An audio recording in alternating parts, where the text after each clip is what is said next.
We got something special coming up next. You want to see it? I want to see it. Mitriz isn't going to see it, and it's going to be amazing. Sekiro Blindfolded. Let's do it!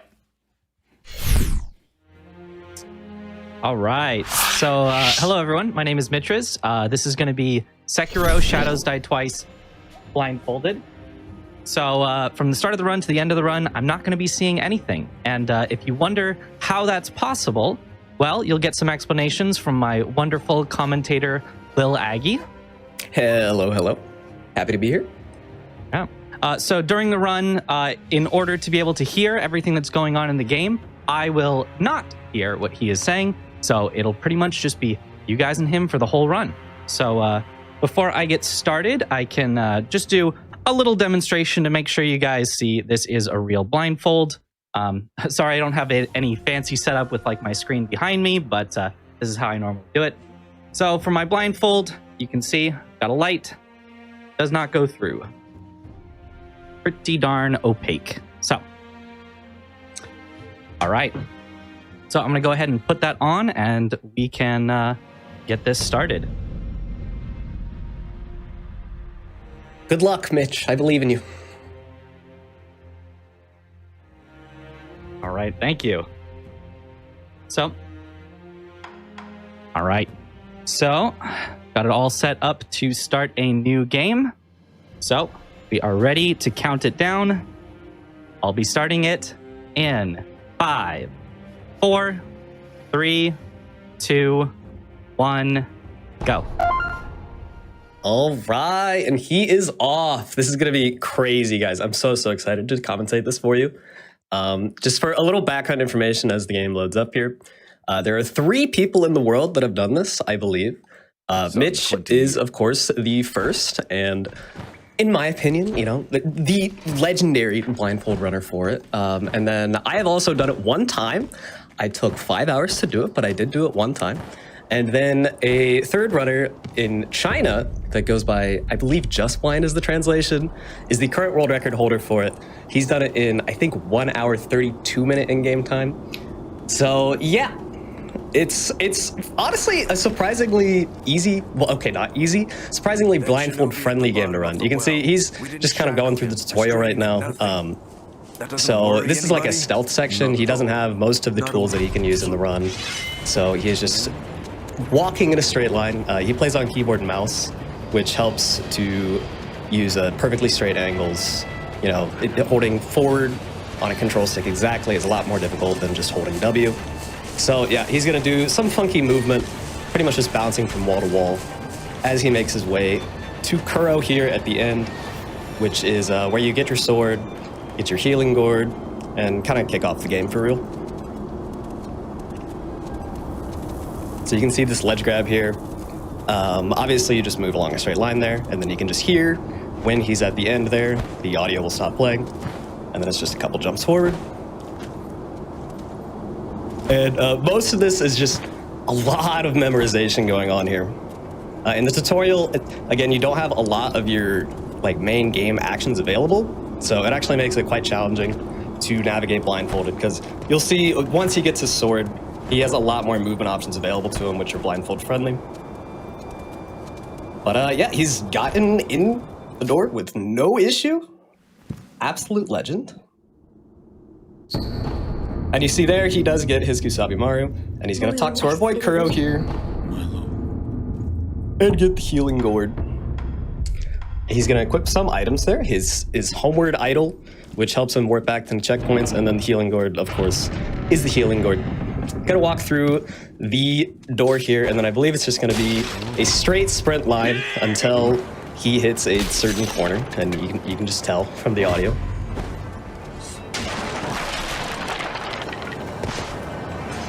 And then here he's going to begin using dashes and jumps. The dashes are really useful because they're set distances. So you can just say, okay, I need to dash once here, and then turn left, dash again, etc., etc. So he's just counting out his dashes here. Then he hears boss aggro, gonna turn right, dash again. And, okay, he got caught up a little bit there. He actually, I don't know how he does that. He's an absolute wizard. Gonna slide along the wall here, and he's just gonna go until he stops hearing Wolf, you know, slide. So he'll know he'll be able to drop.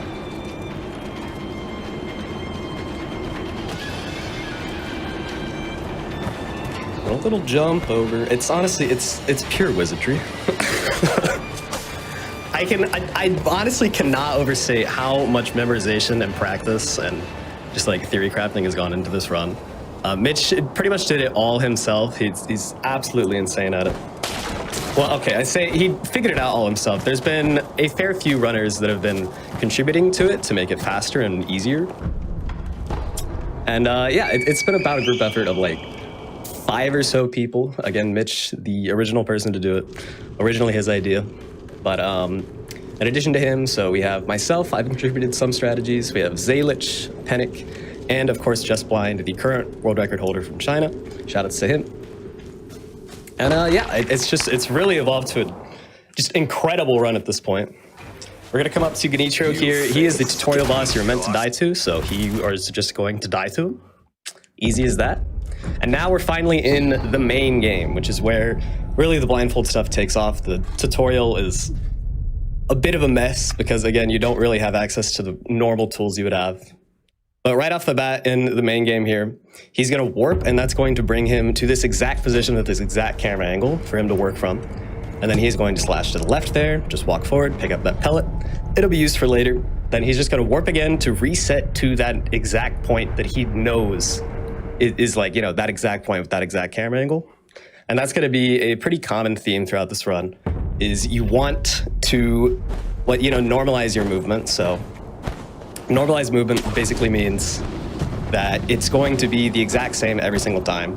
You know, there's not any variance in it, or very, very little variance in it. So warping to that exact point, and then he knows he can just turn around by tapping W. He knows he can just dash, you know, 3 times and then jump and he'll get the grapple. And yeah, he'll just really work through the whole game in that method. And then the boss fights will have different methods to them as well to help make them be as consistent as possible. You also see that you have the grapple points in this game. Those are super, super helpful for, you know, landing in exact points. There actually is a slight bit of variance to these grapple points depending on the angle that you grapple to them from. So he does have to be careful that he's not just like randomly searching for a grapple point, because he won't land in the exact right way if he doesn't grapple in the exact right point. This game also has a ton of sculptor's idols here. These are like the bonfire equivalents of this game. So if you die, you respawn there. You can fast travel to all of them, which is super, super nice. And he's going to pick up the shuriken there and then warp back to kind of home base, the dilapidated temple. He's actually, I don't think, going to use the shuriken ever, but it's helpful to pick up because if you turn it into the sculptor here, you'll get your prosthetic shuriken tool, which allows you to start collecting spirit emblems. And spirit emblems will be useful for the run. You use them to perform different actions like combat arts, firecrackers, stuff like that.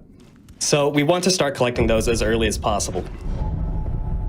And they do not appear until you actually have something that uses those.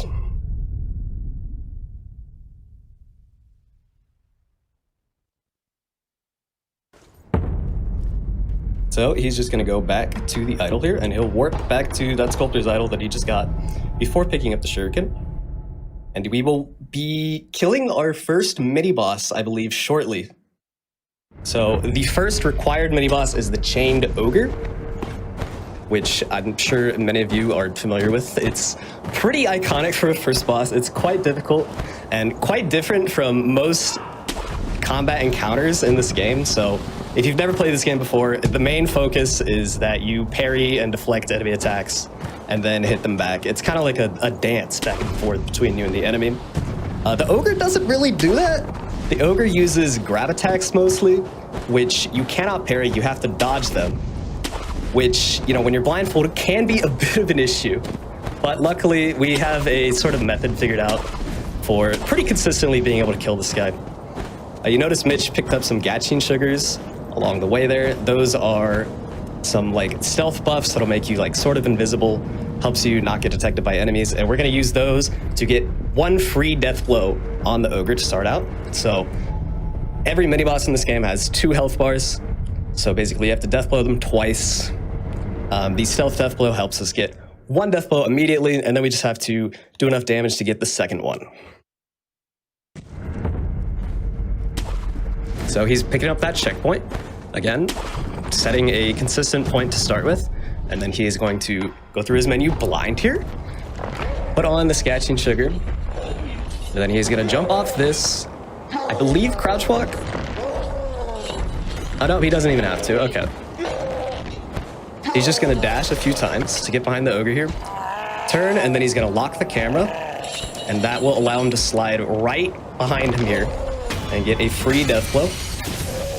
And then from here on out, he's going to do some charge attacks to get a stagger near the start of the fight to get some free damage in.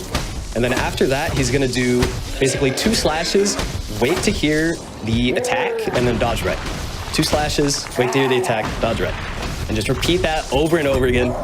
Ideally, it should dodge every single attack the ogre does, and he can just do this until the ogre is down.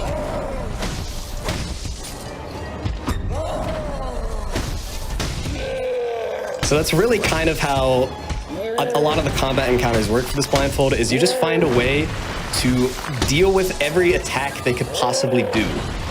So you want to find something that, more or less dodges any response they could give you, and just repeat that kind of pattern until they're gone.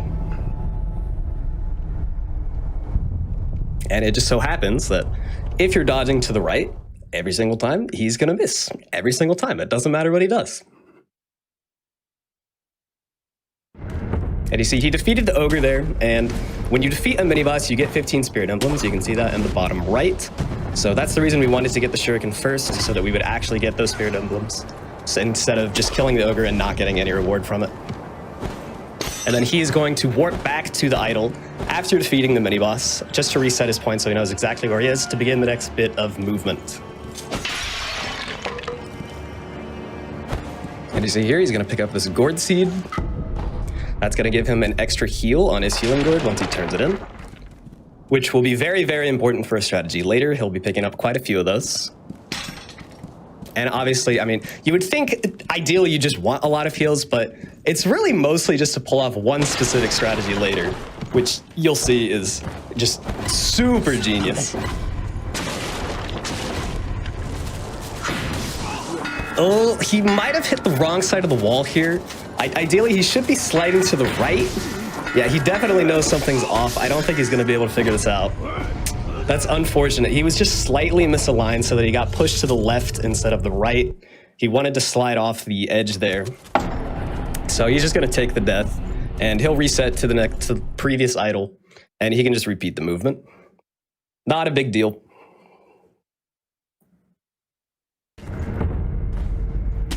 That really shows the level of precision that you need for this, though. I'm not sure exactly where in that movement chain he messed up, but at some point he got just slightly misaligned from where he was intending to be.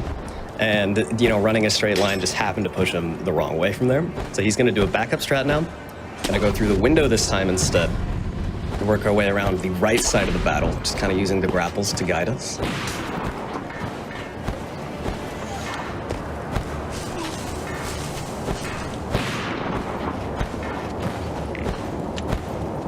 And there we go.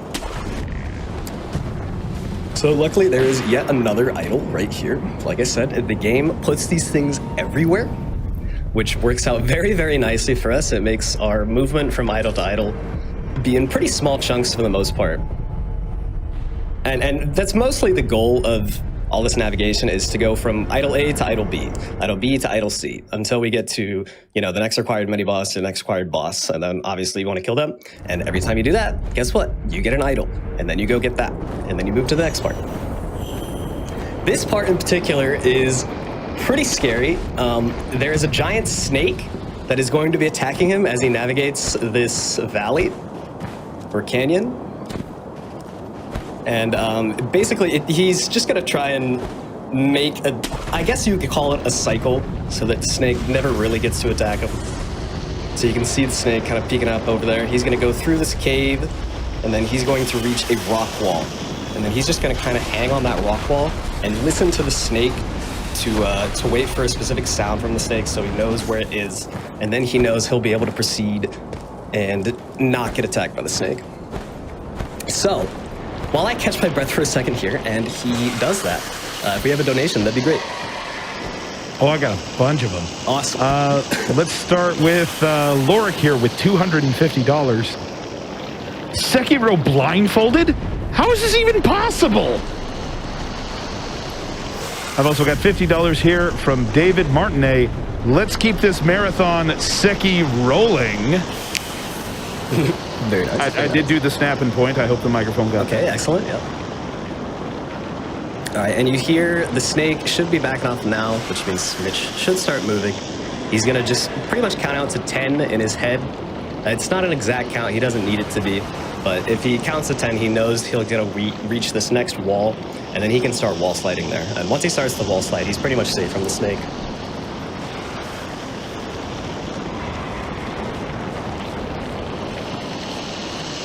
So he's gonna slot into this corner, and he's just counting out loud, so he's gonna walk a little extra. Obviously, he can't tell.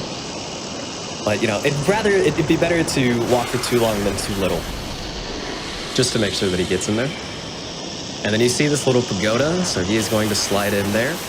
Very conveniently, if he just holds W with this camera angle, it's gonna line up perfectly.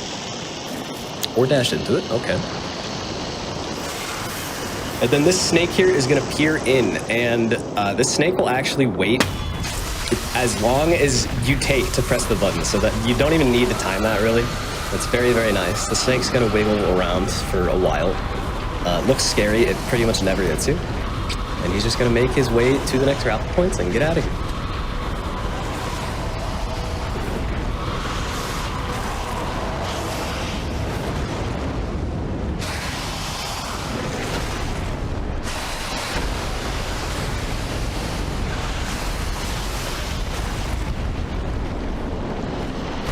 Alright, just a few more grapples, and then he will be getting the next idol.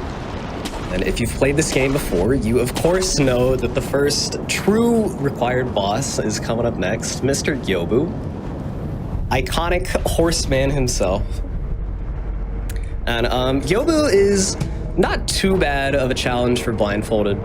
He is the first boss, so of course he's not terribly difficult in the first place. Mitch is going to grab a few extra resources beforehand. So we picked up an extra Gatchin sugar there. That's just a spare, just in case. He's going to pick up an Akka sugar here. That is a damage boost that will come in later. Come in useful later. And then he's going to slide into this building to pick up a bag of money. So this is 500 sen sitting on the floor here. Very nice, the heavy coin purse.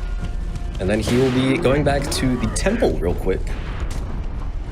I'm trying to remember what he does in the temple at this point. That's a great question.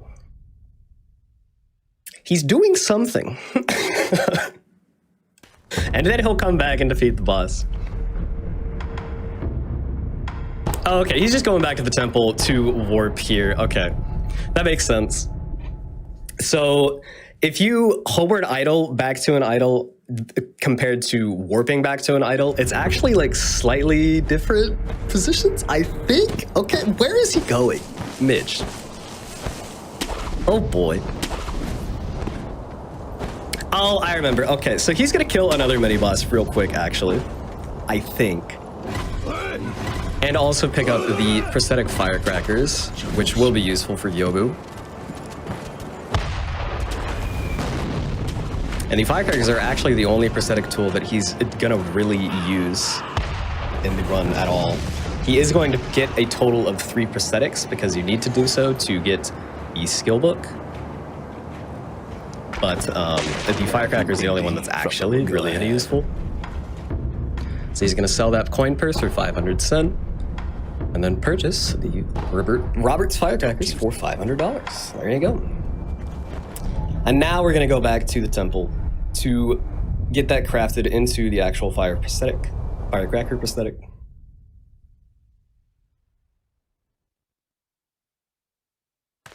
And then I think we go to Yobu. Oh, okay. He didn't like something about his movement there, so he's just going to reset again. That's the very nice thing about this game, is that pretty much no matter what you do, if you just go back to the last point, you can try again. So this game is full of nice little checkpoints for blindfolded play like that.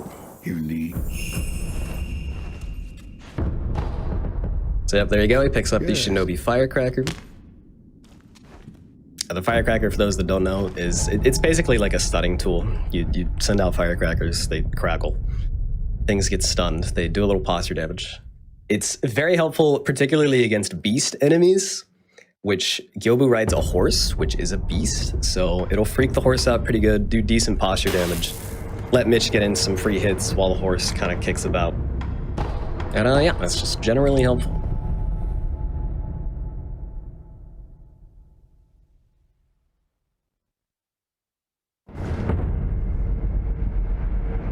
All right, and you see there, he moved his camera up perfectly upward.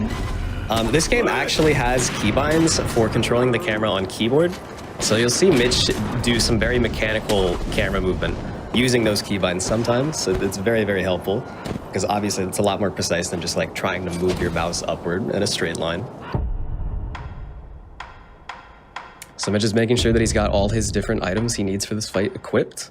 He just has this menu memorized.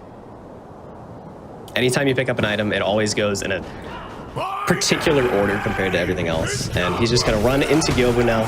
Gyobu's gonna do this fancy pose at the start, and then that allows Mitch to get a few more hits, Firecracker, a few more hits. And then at this point, Gyobu should start running around at some point. Okay, yeah, Mitch is going to get one free stun here. Gyobu's going to run away, and Mitch is pretty much just going to camp until Gyobu comes back. Gyobu will always do a strike, and then just based off Gyobu's sound lines, you can tell which attack pattern he's doing. So Mitch just recognized it was a 3-hit combo, so he knows the timing of the 3-hit combo. And he's pretty much just going to repeat that, grapple when he can, and just repeat until Gyobu's dead.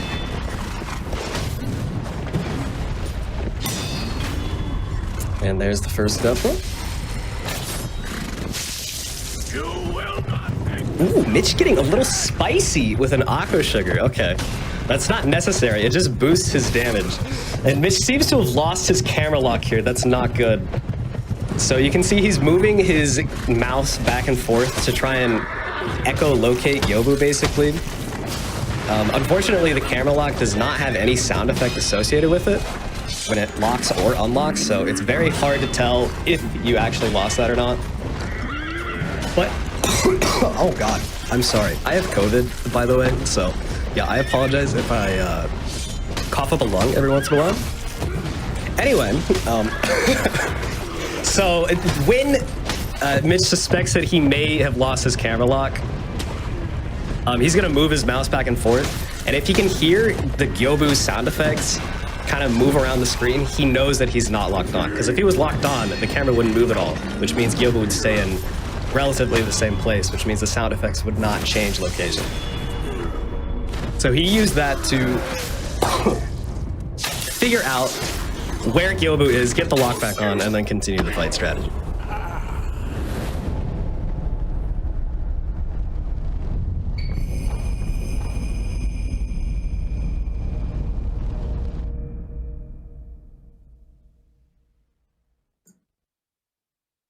All right, and I do apologize again for the coughing. That's quite unfortunate timing on the COVID, I must say. But yeah, Mitch just going back to the idol after killing Gyobu. Of course, he doesn't know exactly where he is when he killed Gyobu. So he'll just go back to the idol and repeat the movement from there. He'll make his way to the idol you get for killing Gyobu.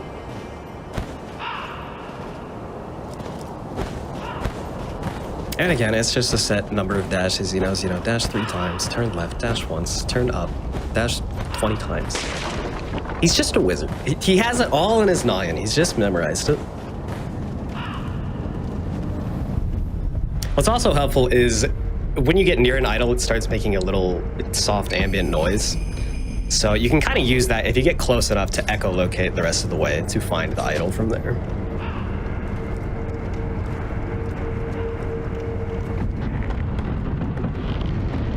And he is going to open this door. And up next, he's going to do a little bit of prep before the next mini-boss, but the next mini-boss will be the Blazing Bull, which if you've played this game, the Blazing Bull sucks. It is a brutally difficult mini-boss for this early in the game. And one of the issues with it is every time you parry it, it does damage to you, whether you parry it correctly or not. So that causes a bit of issues for Mitch, because that means if he doesn't do it very well, he's going to run out of HP. But first, he's going to kill this rat here. I am so sorry. He's going to kill this rat here. That seems random, but it's required for quests that he's going to complete in just a second here. So he's just going to get that rat killed and go back to the idol.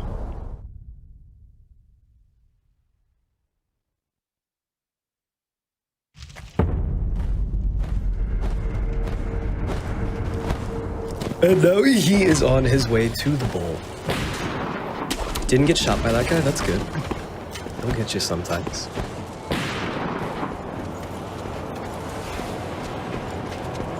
And you'll notice that he's just kind of walking against ledges there and not falling off.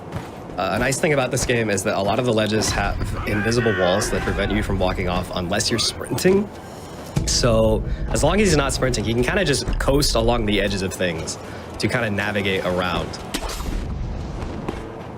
It doesn't apply to every ledge, but a lot of ledges will. And then you can see he's also doing sword slashes here. Now for ledges that don't have invisible walls like that roof he was just on, as long as he's attacking, he cannot walk off. So he can attack, which moves you forward slightly, and just kind of slide along the edge there without actually falling off. So he knows if he does 5 slashes, he'll move an X amount of distance, and then he'll be able to move on to the next part.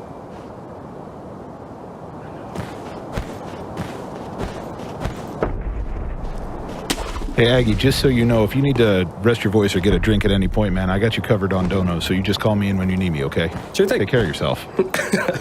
I'm all right. I'm sorry. It's just a lot to explain. No, for sure. We just want to make sure, man. Yep.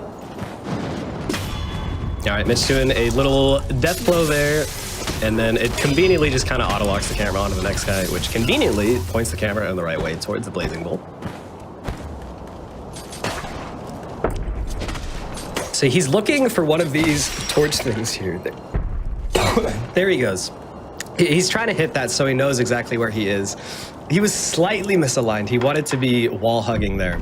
So he's just going to reset and do the movement again.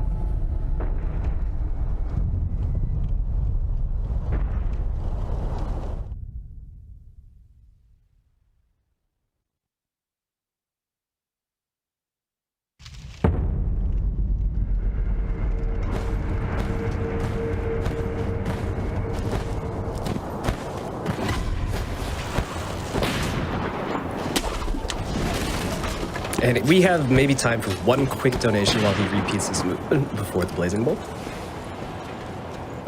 Awesome. Real quick, Infinite Mans has sent in $50. When you donate, select an incentive and then press the add button.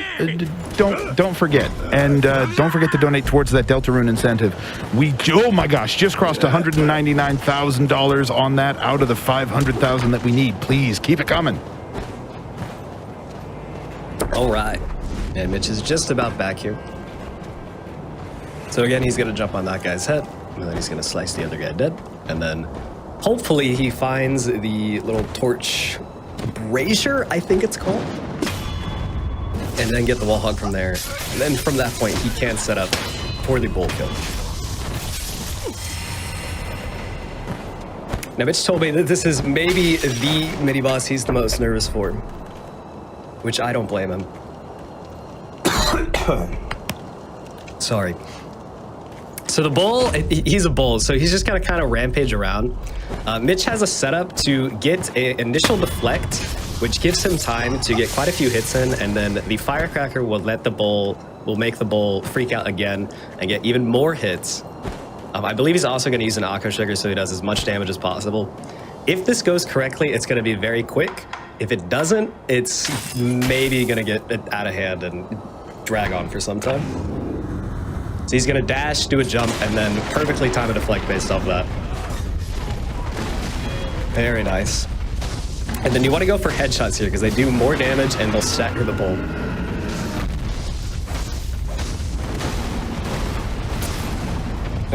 Okay. No, not quite. So I don't think Mitch quite got the number of headshots he was looking for. We'll see if he can back it up. Oh, probably not this time. Nope. And you see, that is that chip damage coming into play there. And even if he played perfectly there, he just did not have enough health to actually make it through the bullfight with the parries. Again, he does chip damage every time you deflect him because he's on fire. So a bit of crap boss for something like this, especially when you can't even tell how much health you have.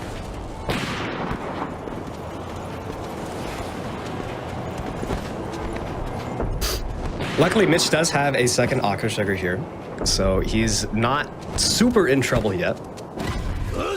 He just got to repeat the movement once again. And let's try and squeeze in one quick no-no here. Absolutely. I've got Kron Burgundy with $50. Why is Wolf so quiet? He's a shinobi. Bad jokes aside, this is an incredible run. Good luck to Mitch, and thank you to all the runners and staff for such an awesome week. Yeah.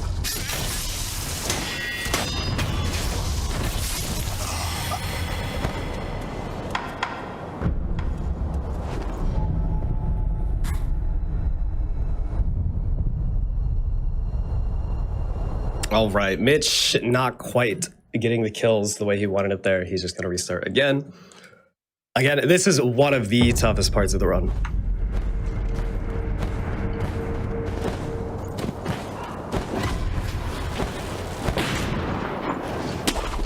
Let's hit us with a few more dodos.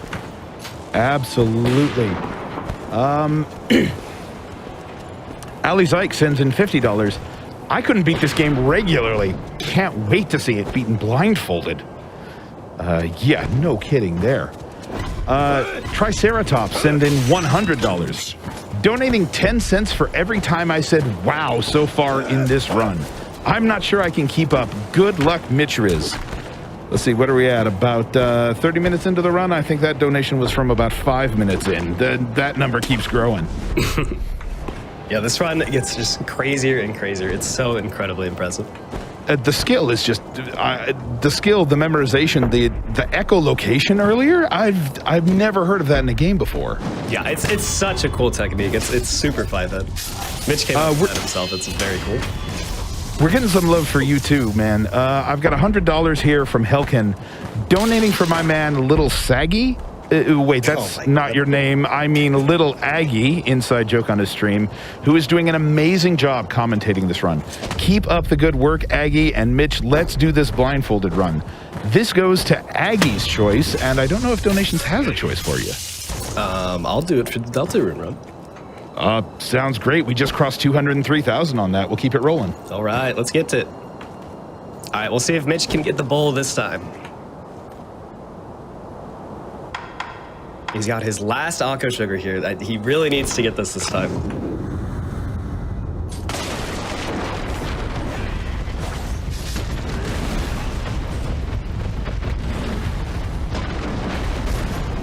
Oh, no, he missed the opening deflect, which makes it a bit of a disaster. Yeah, he's just going to X out. He may need to resort to a practice save here. We'll see if he thinks he can pull it off or not.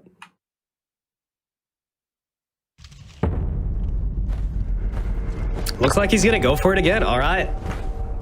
I respect it. He said that he told me right before this run that this is kind of the make or break point. If he gets through this smoothly, he's confident for the rest of the run. I'm sure he can get over this, and then from here we'll be smooth sailing anyway. But without the Aqua Sugar, that means he's going to do less damage, which means the fight's going to be a bit longer. But we'll see if he can't figure it out.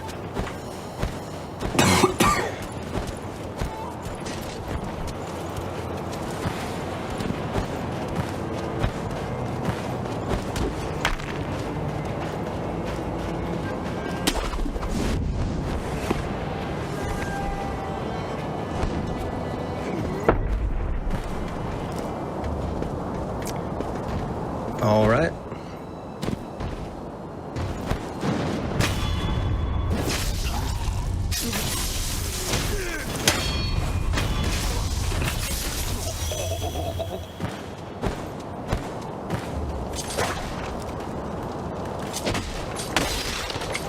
All right, he's broken the brazier and he's doing the wall hug again. Fingers crossed for him, man. Fingers crossed for him. Oh, we believe he's got this. He's got it.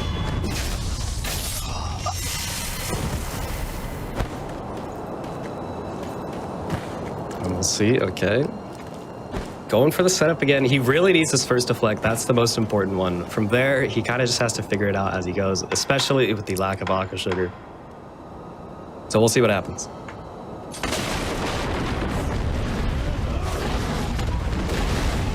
Oh, just a little late on the setup there. He missed the deflect. It's probably going to be another rip.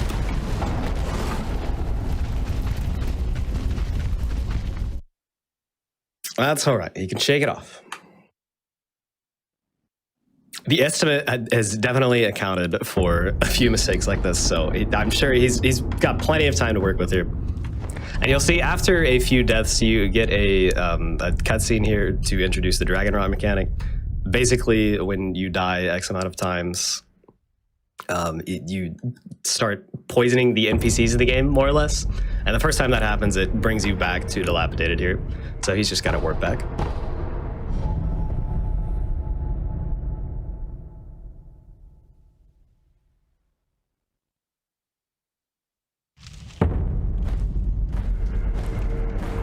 Mind if we get some more donations in while we're going? Yeah, go ahead. Awesome.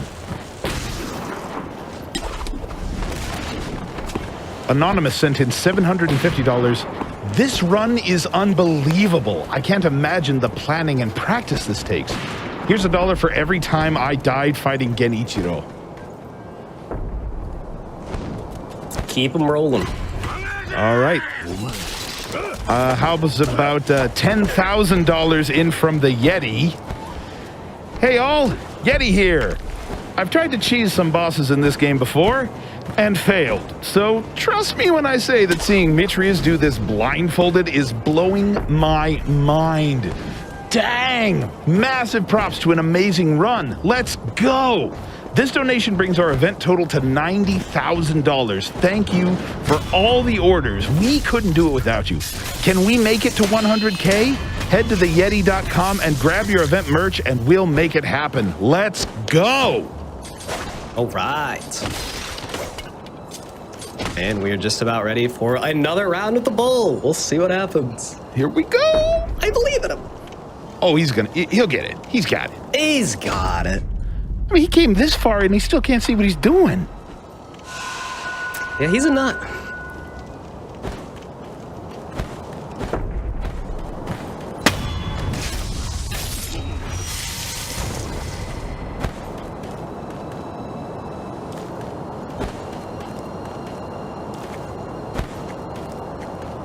All right, setting up for the parry again. We'll see if he times it correctly this time. I believe probably not having the aqua sugar is slightly throwing off his timing, which makes it even more difficult. Okay, he gets the initial deflect. That's good. We'll just see if he can keep it up. He goes for the firecracker there to get a parry, and then he's going to try to get headshots for another parry, or stun, I'm sorry.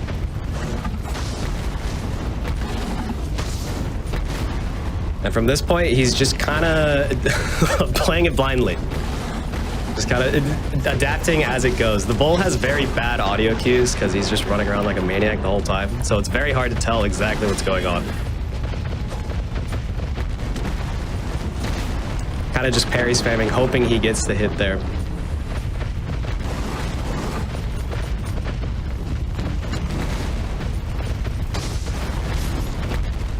Okay, and the first death. I think he might revive to go for this again. If he's waiting for the bull audio there to respawn at the most opportune time. He's got a firecracker there, so if you firecracker when the bull has almost max posture, the bull will kind of just give up and run into a wall. Oh, he might have triggered it there. He does. Okay, he just needs to hit a wall, and he's going to have a death blow available if Mitch can find it. He just has to spam, and he gets it. All right. There we go. The Blazing Bolt down. By far the most troublesome mini-boss of this whole run. Excellent work, Mitch. Sounds like he's calmed down. Holy cow. The enemy is still alive. Yeah, that is a stressful one.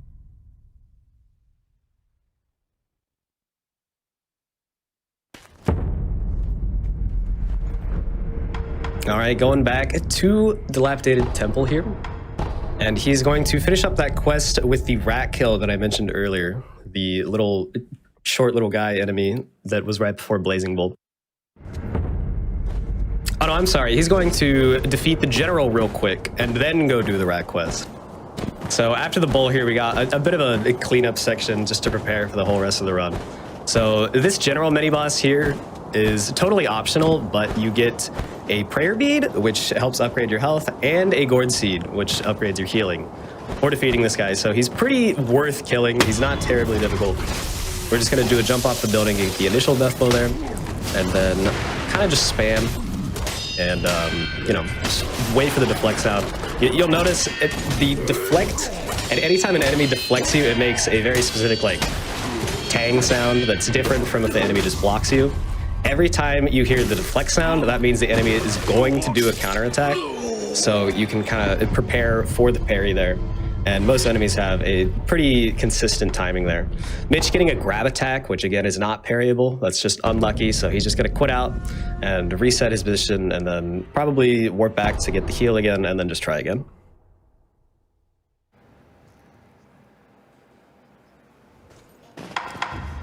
And also, all right, while Mitch resets here, I am getting a co-commentator to help get my coughing situation a little under control.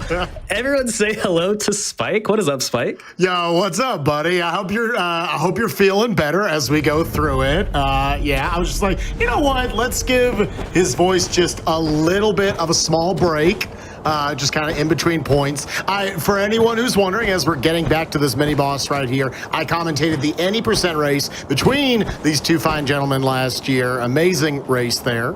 I'm just here to mainly give him a bit of a break and talk a little bit about, I'll be a peanut gallery talking about how we're getting through this. So yeah, fighting this mini boss right here, fighting the general. Looks like he's using the firecracker right there. And any specifics, you can of course jump in and be like, hey, Spike, you're totally off on this stuff. Sure, sure. Yeah, so this went a little astray. He's supposed to be on the other side of this kind of tapestry thing. It might work out anyway. Oh, he's locked the lost on. He's lost the lock on though, but he finds it anyway. All right, good job, Mitch. Yeah, it looked like he almost got a bit of a dead angle right there. I don't know if that's what he was trying to shoot for at that moment. It definitely wasn't, but it worked out anyway. But it worked out. Okay, cool. I was like, it is slapping him from the side. Yeah, so a dead angle, for anyone wondering, basically, if you're not exactly aiming directly at an enemy here, they will not think to block it, but they can still get hit by it. And a lot of enemies will get staggered when they're hit. And if they're in a corner, they kind of stay in the same place. So you can just dead angle them and hit them over and over and over again, just to do a ton of damage, and they're not going to block any of it. It is actually going to come into play in a little bit here on one of the bosses. But for the most part, not something that's really reliable to pull off blindfolded. There's a couple of mini bosses taken off right there. We're now going through, making our way up to Genichiro. This is normally a part of the run in like kind of any % runs where you'd start to see the swimming anywhere glitch, like swimming through the air. Gonna have to actually progress through this area, potentially run into a mini boss or two along the way. Get my favorite enemy coming up right here. Yeah, shoutouts to the Woo guy. Just kind of. Man, if there's not a better audio cue, I imagine, for a blindfolded challenge than that dude right there. Absolute legend. No. You know exactly where you are in the game when he pops in. Yep, and you can even see Mitch getting a little cheeky deflect on him, even just show off. That was sick. Luckily, tons of grapple points on these rooftops, so fairly easy to navigate. And then he's just going to work his way to this idol here. Now, I do know there's a gourd seed over to the side. I don't know how much he likes to pick up gourd seeds and prayer beads and stuff throughout this run. I'm sure in the first 30 minutes of the commentary, you might have brought that up a little bit if he's routed in any health safeties or anything like that. Yeah, so he is going to collect a total of 5 gourd seeds for a total of 6 healings. It's less for the actual healings and more for a very cool, very specific strat that he needs for one of the later boss fights. I love it. He's going to pick up this gourd seed here. Again, that allows him to turn it in for yet another heal on his healing gourd. And now he is warping off, I believe, to the temple. Yeah, this part of the run, it has a lot of kind of cleanup and setup for the rest of the run. So if you want to grab in just a couple donations real quick, I think we have time for like maybe 2. All right, I think I got you covered. Let's take this $550 donation here from Jormungand. I am up here waiting for Sekiro 1 run to start at nearly 2 a.m. Just had to stay up and see how is even possible to finish the game blindfolded. Good luck to the runner, and thank you to the GDQ team for another great event. There's also a $250 anonymous donation. This is fun to watch. Too bad Mitch can't watch this too. I'm sure he'll be reviewing it afterward. All right, Mitch making his way to a hidden wall here, so you just gotta wall hug this and it'll flip around, picking up an Aqua Sugar on the way. And there's a prayer bead in here, as well as some money that he can turn in for goods and services. Yeah, that should give him a full 4-pack of prayer beads that he can work with, so can extend that health just a little bit more. Right. Now, the coin purses themselves, I'll let you go ahead and go for it. So every 4 prayer beads, you can turn into a necklace, which increases your health and posture. Anyway, as you were saying. Yeah, picking up the money right there. So primarily, where are his funds, all these coin purses and everything he's picking up? What are those going to be working towards in the run? Is he mainly going to be buying more spirit emblems? So he is going to buy quite a bit of spirit emblems with them, yes, because he wants to make sure that he has enough to get through the rest of the run, no matter how many times he has to redo something. They do get more expensive as you progress through the game, so he wants to buy them early. After killing specific key bosses, the prices will increase by, I believe, 10 at a time, up to a total of like $50 per spirit emblem, which is ridiculously expensive. So he'll be buying them pretty shortly, I believe before this next boss kill.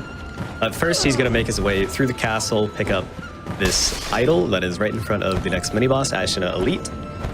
And then he's going to go back the other way to do a bit more preparation before he actually takes them on. Yeah, Ashina Elite, this is a...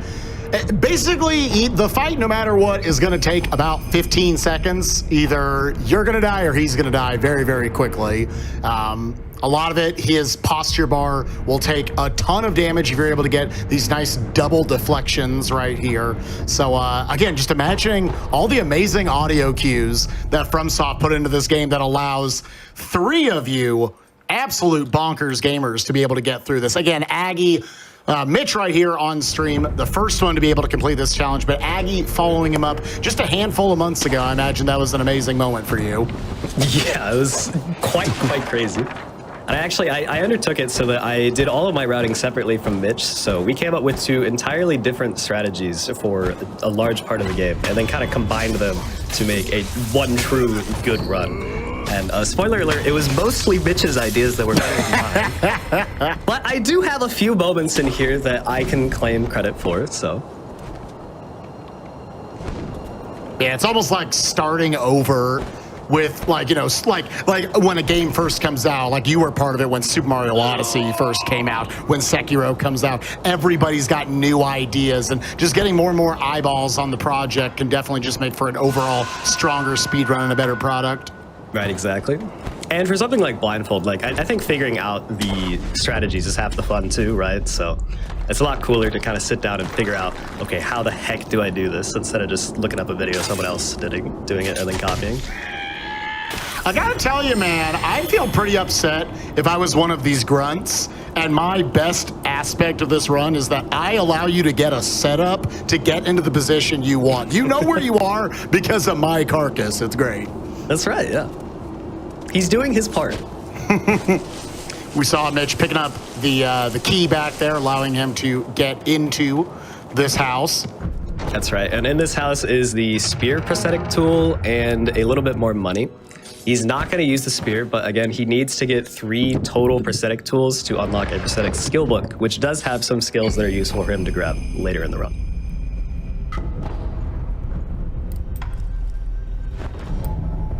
So he's acquired that. He's going back to the idol once again, and then he's going to dive into Abandoned Dungeon, I think.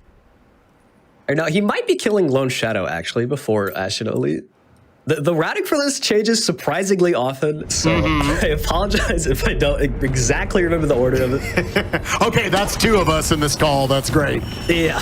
Game and Shout, you don't have the route on you, do you? Do you know? Do you know? Oh, yeah, no, I've got it right. Hold on, it's in my other prize cave. Yeah. Another usage of the Gashin sugar. Again, just making it, again, this is part of the Metal Gear Solid block chat. We got that going on later on with the closer. Yeah, so he is going into Abandoned Dungeon here. So the Gachin there is going to allow him to sneak past these group of dogs that is on the other side of this gate here. They get very, very annoying if they actually do aggro to you. But with the enhanced stealth, he'll be able to sneak around the side here.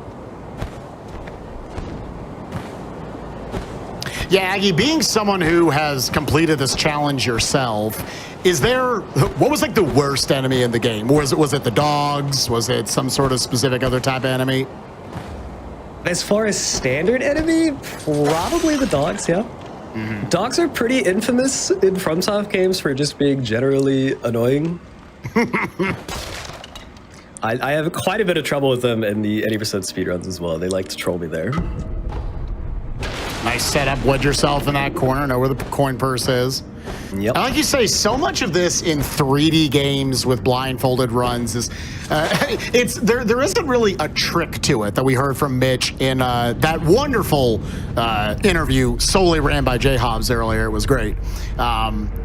Just that all of it was hours and hours and hours of just, all right, set this up. If I do a little dash, 2 dashes, 3 dashes, with a sword swing, with a turn, and, you know, it might be hours to figure out 10 seconds of movement. Yep. Looks like he's selling a few more of those coin purses. Yep, so he's getting rid of his cash here, and he's going to buy some pellets. He's going to buy some contact medicine, and I think that's it on this shopping trip. Where you find the Yep, that looks like it. He's got a lot of cash left over, though, so he's probably going to turn that in for his spirit emblems right now. If you don't know, whenever you die in this game, similar to how in Souls, when you die, you lose your souls and you got to go pick them up. If you die in this game, you lose half of your cash, except you can't go pick it up. It's just gone forever. So whenever you use your coin purses there to actually put the cash in your inventory, you're going to want to spend it before any potential death. Yeah, it definitely makes sense. He's thankfully passed what he said to be one of the fights he was most worried about with the bull. But obviously, again, there's a 3-hour estimate for a reason. This is an extremely difficult challenge. That's right, yeah. And I'll also just throw this out there. Obviously, I'm the peanut gallery over here. Aggie, you're the smart one. You're the one in control. You call out whenever donations need to be read. I will shut up immediately. So we get more of those donations than everyone. Let's get Deltarune met. Let's do it. Yeah. And thank you again for bailing out me and my ridiculous cough. I literally tested positive for COVID 2 days before this, so damn, I'm so a sorry. Bit of a unexpected twist. It's always the best timings in life, man. Of course, yeah. All right, making his way over to, I mean, we could say Ishin. I'm sorry if there's spoilers. I'm sorry. Spoiler, yeah. But dude in the mask over here, happy mask salesman right here, and he is going to sell you, not sell you, but for taking out one of these little enemies in the hats, he gives you the best arts in the entire game. All the good stuff is here. All the stuff that's going to deal a lot of damage to the enemy's posture. You take less on your posture. I forget what the other really good things on it are. Yeah, so he gives you the Ashen skill book, which has a couple really, really helpful skills in it. So it has the Ichimonji combat attack, which is basically like a big bonk you do over your head. He's going to use that on Ashen Elite to make very quick work of him. And then it also has the carp skills on it. I forget the exact names, but there's 2 of them. Yes. One of them makes you do more posture damage after deflecting, and one of them makes you do more posture damage after attacking, which put together really boosts your posture damage a lot, which helps kill enemies quickly. Yeah, if you go play this game casually, first of all, you'll die a lot. It's way more than twice. But get that arts book and fill that sucker up. Just fill that one up before you do anything else. Yeah, it is very, very helpful. And Mitch there, he did mess up a little bit of movement. He's trying to get over to the shop that is by Tengu here. He's going to buy some ash, which this shop, for some reason, just has tons of fistfuls of ash, which will come in very helpful for one of the later bosses. Yay. I know what boss that is. It's going to be great. I come to find out. It's like a Nichiro. Like, no, he just hates ash all of a sudden. New strats. I mean, does anyone really like ash being thrown in their face, though? So. No, it'd be awful. I would be defeated, too. I'd be very open for a death blow. Picking up another gourd seed right there. Like Aggie said, gonna be working towards a 5-pack of those, getting a big old fistful of ashes. Which again, primarily just can be used for stunning enemies, and it's going to be for a primary usage on a boss here in a little bit. I love it. We're in effectively, it was almost like the Link to the Past run from earlier. We're in like the gathering phase of just like putting all of our gourd seeds, all of our setup together, and then we're going to start rushing down bosses to progress to the end of the game. Yeah, that's exactly right. And you see, he did buy as many spirit emblems as he could. It was only 3 this time, probably because he took quite a few deaths to the bowl. But he'll be able to get another bag later, so he should still have plenty for the rest of the run.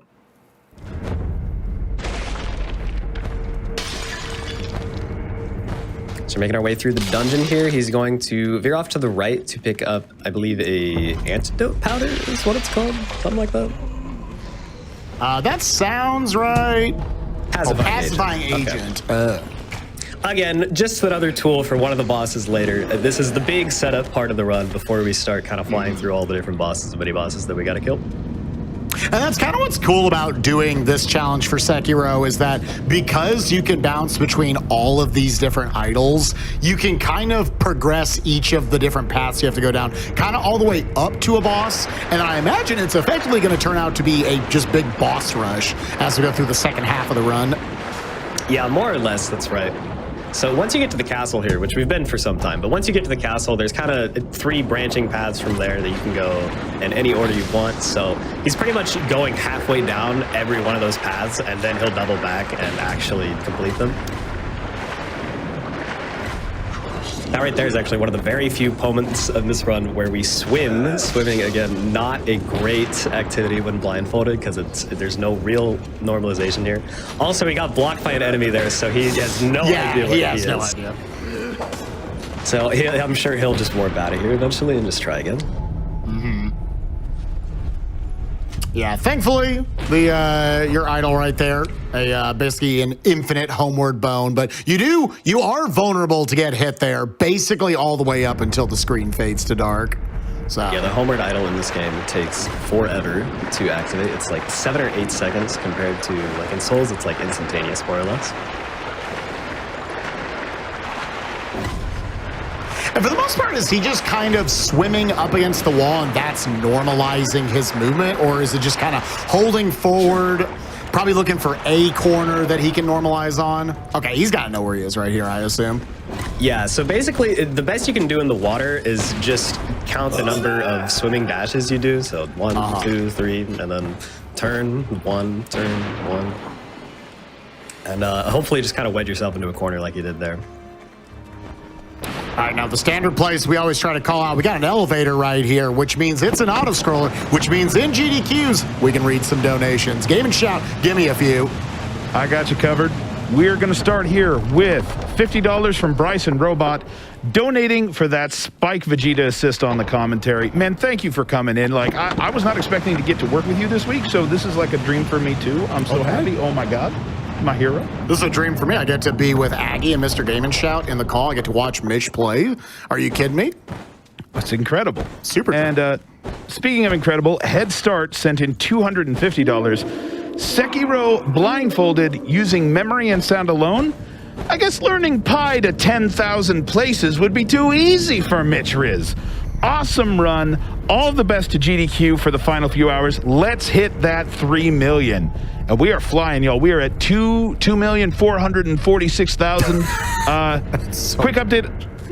Yeah, I know, right? So good. Quick update on Deltarune as well. We are at 226, almost 227,000 out of the 500,000 we need for that. Closing in on halfway, y'all. Keep it coming. That's bonkers. I thought there was no way that was going to be this far along, and we're like an hour into Sekiro. So keep it coming, chat. You are awesome. Come up here now. We got a bunch of these monks coming up. Yeah, we're luckily going to be able to kind of skirt around the side here. So, and Mitch just kind of counting his sprint out there, just doing it for X amount of time, obviously overestimating a little bit because he gets trapped in a corner anyway. And then there's a nice line of grapples along the trees here so that he's going to be able to take advantage of. And then from there, slip into the actual temple. Getting past about, unironically, like 17 of these monks right here. That is such a beautiful trail of grapple points that you can snap to. Yeah, it's super, super convenient.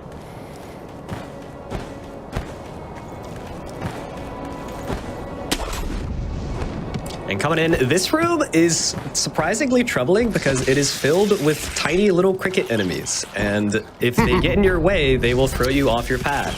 So Mitch is going to do his best to avoid them. He's probably going to do a few slashes to see if he can get any in his way. Yeah, just trying to clear out the path as best he can as he goes through this hallway. And then the next room is also chock full of those monk enemies. So he's going to have to do this quickly before they run up to him and hit him and throw him off course. Ooh, even snagging the gourd seed right in front of that dude, taking his lunch. Yep, and perfectly navigating out to the other side. Now, the next mini boss that would be on this trail would be Roberto's father, coming up here pretty soon. That's right, the Armored Warrior. I am not sure which one Mitch will opt to do first. I think it's pretty much up to him if he wants to do Armored Warrior or Ashina Elite first. We will see. There's one more idol before he gets to Armored Warrior. So he's going to grab that, and then he's also going to swing by a shop in this area to buy some persimmons, which, why would you need persimmons? You will see. It's very interesting. It's not typically an item you would use much casually. You consume them. I believe it helps your posture out or something. I was going to ask. I don't know what those are. Yeah, no idea. I never use them casually. They're required for one quest, for one super specific ending that we're not getting. But they have a use in Blindfolded because, as you'll see in the next true boss fight, you can manipulate the AI in a very, very interesting way. There's a vendor back here? God, is this DLC? Yeah, I don't know. Yeah, I'm going to go update my game right now. Turning on the PS5. All right, Mitch, I think just getting slightly misaligned there, so he's just going to do it again. Yeah, it's obviously from the crowd at home. You think, what? You were right there. How did you know? And like, just obviously, if they're a little bit off on their setup next time, you know, falling off the cliff right there, just normalizing it a little bit. And all right, it looks like we are. He's just moving on. Or he knows where he is and he didn't mean to be here? Or he's like acquiring skills. Okay. Okay, he's going to pick up the Ichimonji here for the fight. And I think he's just going to go for it. He'll have to go back to that shop later. I'm surprised he didn't do it now, but I'm sure he's got it under control. I love they're making 100% sure. Yep, I got the Ichimonji. I was able to learn the correct thing. That'd be a disaster because we learn. I guess that's the only thing you can learn going down that skill tree right there first. So that helps a little bit. But yeah, I will hand it off to you here on the Ashina Elite. Again, this thing's probably going to be pretty fast one way or the other. Yeah, so Ashina Elite's thing is he has pretty much one move and he does a quick double swipe. And we are going to dodge it every time and then just hit him with a Ichimonji. So he's going to Ichimonji, dodge left, Ichimonji, dodge left, and he's going to miss it every time. Oh. Except that time. Yeah. Okay. That's a thing that can happen, I guess. We'll see if Mitch can get the setup back again. Okay, doing a double dodge there. Very nice little improvisation to get that set back up. Love this. Needs one more right here. Can get his first death blow. Very nice. Now we just got to do it all again. The immediate follow back up. Yeah, looking like you can get him in kind of a nice little loop right here. Yeah, this is looking good. One worry about this fight is if you happen to get next to a wall, it might misalign you guys, but they're staying in the center of the room pretty nicely here, so now he's just going to beat him, no problem. Chat, let's get some donations in for that first try on the Elite. Tapped him like one time and almost died off of it. Well, did die, but he didn't die the second time. That's how this game works. Why it's called Shadows Die Twice. Oh, that's the name of the game. Oh. It's all coming back to me now. Yep, there we are. Another prayer breed also in the back pocket. Yeah, so now has the castle progressed up to right before Genichiro. Yep, looks like he's going to Ashina Castle now, so he's probably doubling back to the Lone Shadow fight, which takes place in the well that the game starts in, actually. Getting a misgrapple there, so he's just going to do it again real quick. And yeah, we could probably squeeze in 2 donations while he gets over to Lone Shadow. All right, sounds good. I've got a $500 anonymous donation. This blindfolded run is incredible. Mitch is on a Seki roll. Hey. Who's with me? Who's with me? Up top. Let's go. Did you just sell 5? No, I gave you a high five.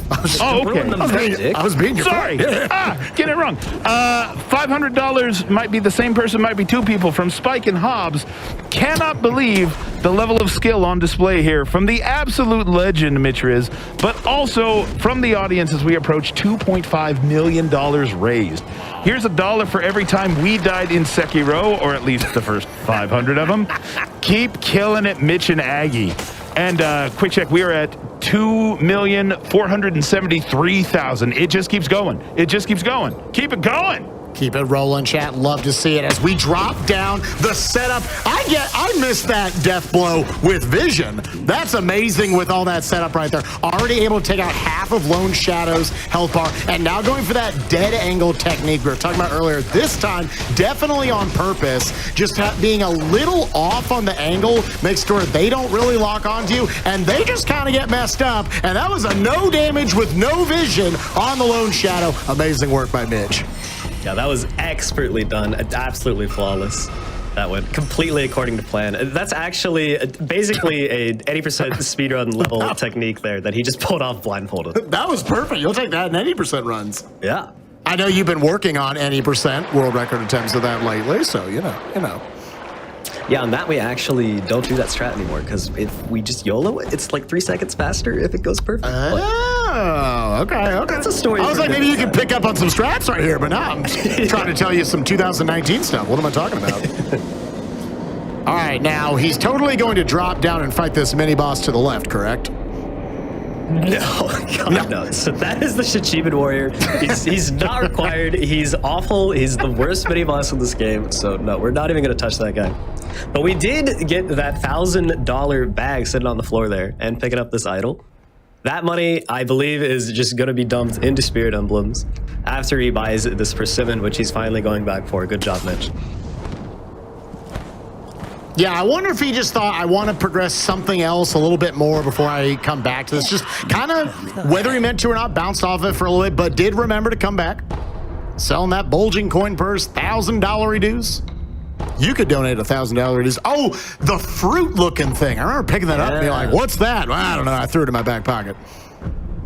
Yeah, so the main use for that is you have to give one to the Divine Child later in the game to progress a super convoluted quest line to get like the true ending, but we're not getting the true ending here. But it does have a secondary use of you can consume it and it does something with your posture. I don't remember what. It's not really that helpful, but we can use it to manipulate a boss AI coming up in just a second. What is he going?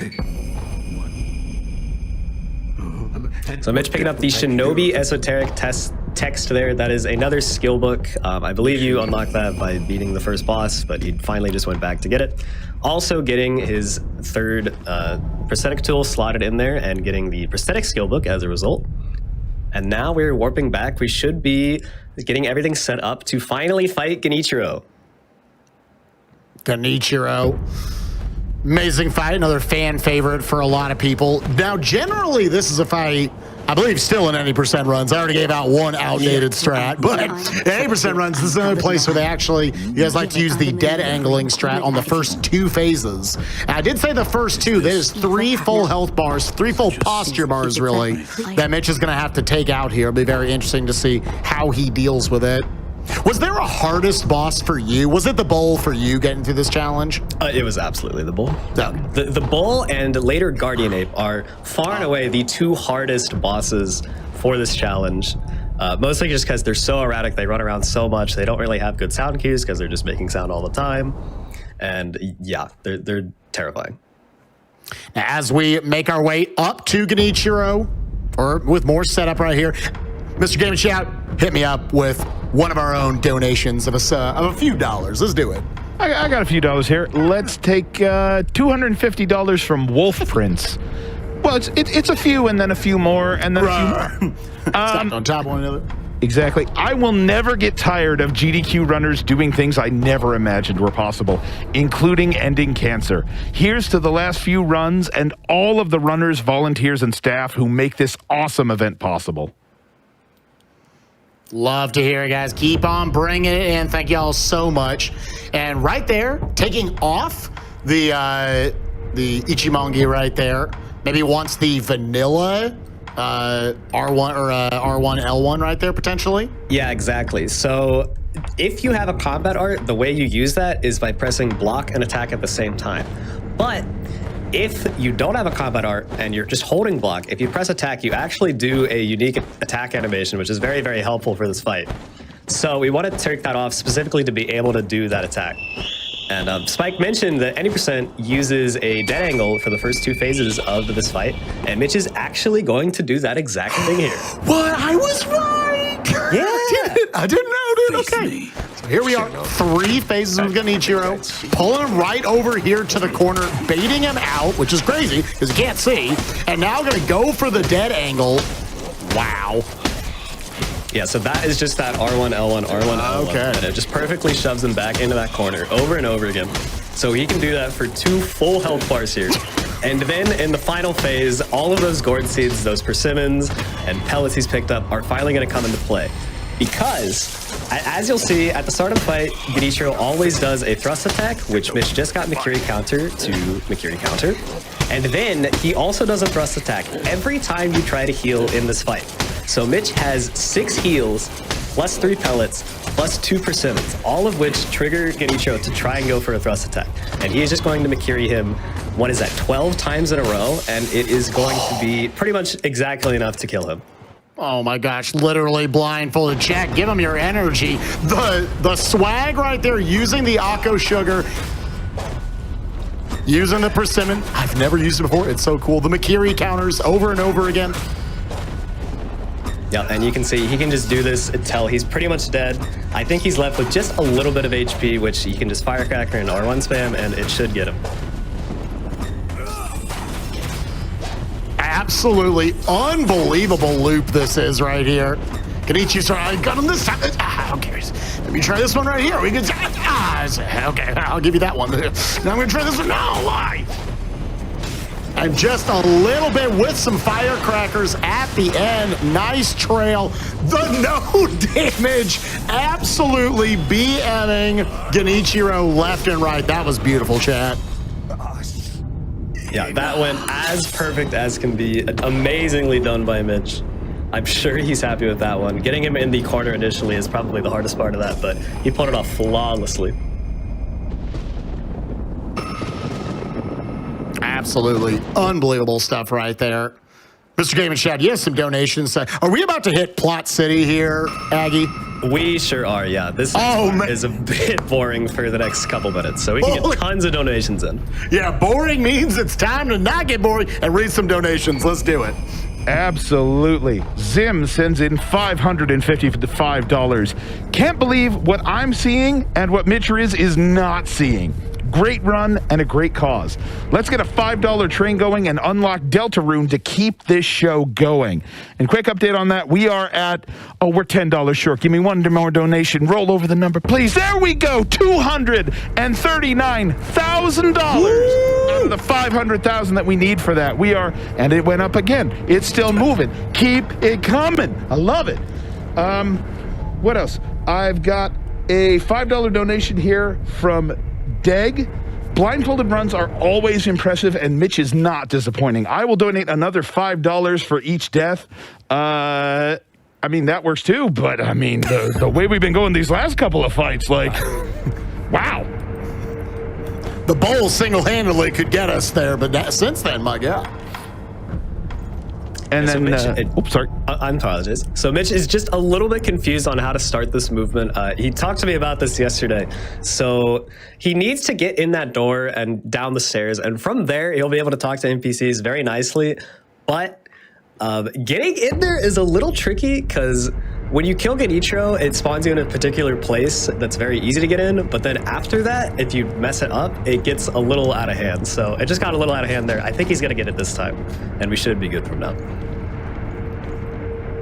I'm going to hand it back to Mr. Game and Chat, but I just want to say thank God the game's like, we're going to put the sword away anytime you're about to talk to NPCs you don't want to kill. So I'm glad they're still like, okay, swipe one, you swipe one too many times. Uh-oh, bad ending, awful ending. Sorry, Emma. Oh, we are actually going for that ending. My bad. Okay, well, spoilers out of the way. Mr. Game and Chat, give us some donations. It's like they had blindfolded runs in mind. It's amazing. Savvy Cost sent in $10. I'm sorry, but I couldn't do this donation blindfolded. I would not recommend donating money on your PayPal or whatever blindfolded. There might be a couple extra zeros in there. I would not do that. I mean, yeah, that's that is certainly a decision to be made. Yeah, right. We've got $100 here from Gizmo and Widget. As a longtime FromSoft fan household, we are so excited for the Sekiro run. Let's beat cancer and feel better soon, Aggie. Thank you very much. If I could just cut in real quick. So you just saw Mitch kind of like go in a circle back and forth like 5 times in a row. No. If you're wondering what that was about, so whenever you center the camera behind Wolf, it actually barely doesn't center it. So if he turns around 5 times in a row, the offset just slowly gets more and more out of whack until it's the exact angle he wants. Lord Ish. So it's just a ridiculous strategy. So you just turn around and center the camera, turn around and center the camera. It's like 5 times in a row, and then it gives you your perfect angle. We're going OOT levels of setups right here to get our cameras set up for blindfolded. Yeah. And we've got more plot going. We're making our way over to talk to Ishin, chill. Probably not giving some sake. I always accidentally gave him the sake. Let's hear some more donations, Mr. Game and Shout. Absolutely. I've got a $500 donation here from Lori. As always, for my bestie Nat, who is going to kick cancer to the curb. Lori, best wishes to Nat out there. And y'all, it is still moving. We are at $2.48 million. We are so close to 2.5. Keep it coming. Keep it coming. The divine. If you have one, all right, and Mitch finishing up his last conversations. Ishin here telling him about the Mortal Blade. You have to have that conversation in order to do the next boss fight. Even if you've played the game before and you know what to do, it makes you have that conversation. It's very, very annoying. But now that out of the way, the Screen Monkeys are available for fighting. So we're going to be going back to Senpo Temple shortly after whatever Mitch is doing now. Just vibing. Yeah, he's just vibing. He's just go cool off. Go check it out over here. We got some snow going down. Still the winter time. Yeah, the main progression, again, they are trying to work towards the Shura ending, which is the fastest way. That's standard what they do for any percent. And to get to that, the 3 main bosses that they're going to have to take out to get to that point are, you can correct me if I'm wrong on any of these names, but the Folding Screen Monkeys, the Corrupted Monk, and the Ape, who is angry and has another subtitle to his name. That is correct. The Guardian Ape, yeah. The Guardian Ape, there he is. So first off, we're doing the Screen Monkeys because it is by far the easiest of those 3 fights. To get to the Scream Monkeys, though, we have one more required mini-boss, the Armored Warrior.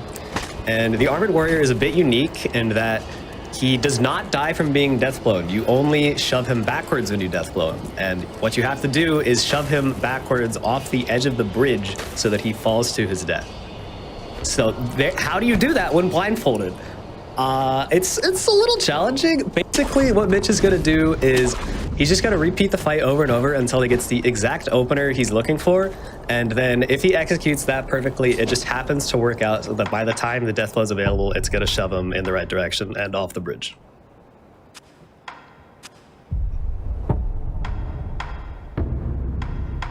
So we'll see. He's also going to use some fistfuls of ash in this fight. It's just something, it's basically pocket sand that you can throw in their face and they get stunned for a little bit. So we'll see if he gets the right attack here. I don't think that was correct. Yeah, he's gonna restart here. Yeah, maybe just making sure he gets that Makiri counter, just seeing it. Or was he safe on being able to get the quit out right there? Just kind of have the set position. So which of his attacks, for my knowledge, is he looking for at this point? I think that may have been the right attack, but he missed the deflect at the start, so he got a block, which is going to throw it off a little bit. And then after that, oh no, I'm sorry, this is the one he wants. So yeah, it's the slam into that, and then he's going to do a thrust, and then he should do kind of like a rage attack, which is like 5 deflects in a row that'll perfectly line him up. All right, lining him up in the corner right here. Just has to get a little more on the posture. Throwing down those firecrackers, getting the stuns in between, even throwing in a little bit of pocket sand. And that looks like it's going to be a perfect setup. Unbelievable. I can't believe we just watched that. Also, shouts to Robert. Poor Robert. Poor Robert, dude. Very, very nicely done. And then he's just going to quit out after he hears himself get a experience point. Once he gets experience, the fight is like confirmed saved. You beat him. Good job. So he can just quit out there to reset his position. I actually haven't explained how resetting your position works with quit outs yet. Basically, whenever you enter combat, the game saves your exact position when you first entered. And if you exit before exiting combat, it'll put you back where you were. So he quit out right before the combat state was like officially counted ended, so he gets put back in that exact position so that he can go from a known point to the next part. Oh, it seems a little bit scary right there. I mean, I guess you have your exact amount of dashes that you're putting in right there, but obviously want to hit every possible idol that he can. Ooh, maybe trying to upgrade his prayer beads right there, and is 1 short, only has 3. Again, that will give him a increase to his health bar. Any idea which one he might have missed, or if he was maybe just a mistake not even trying to do that? I'm trying to think. I don't think he would want to do that right now. I believe he definitely gets at least 1 more upgrade at some point, but I think that was maybe just a miss menu. Okay. Yeah, again, it's even just down to that. People talk about great menuing and speedruns all the time. How about remembering 3 hours of menus to not get lost? And there's some complicated menus in this game for sure, especially putting it in this context. Yeah, no doubt. Now making his way up here. This is going towards the folding screen monkeys. Right, and the folding screen monkeys are kind of a puzzle boss. You don't actually really fight them. You more chase them around an arena and then slice them in the booty to kill them. There are 4 of them.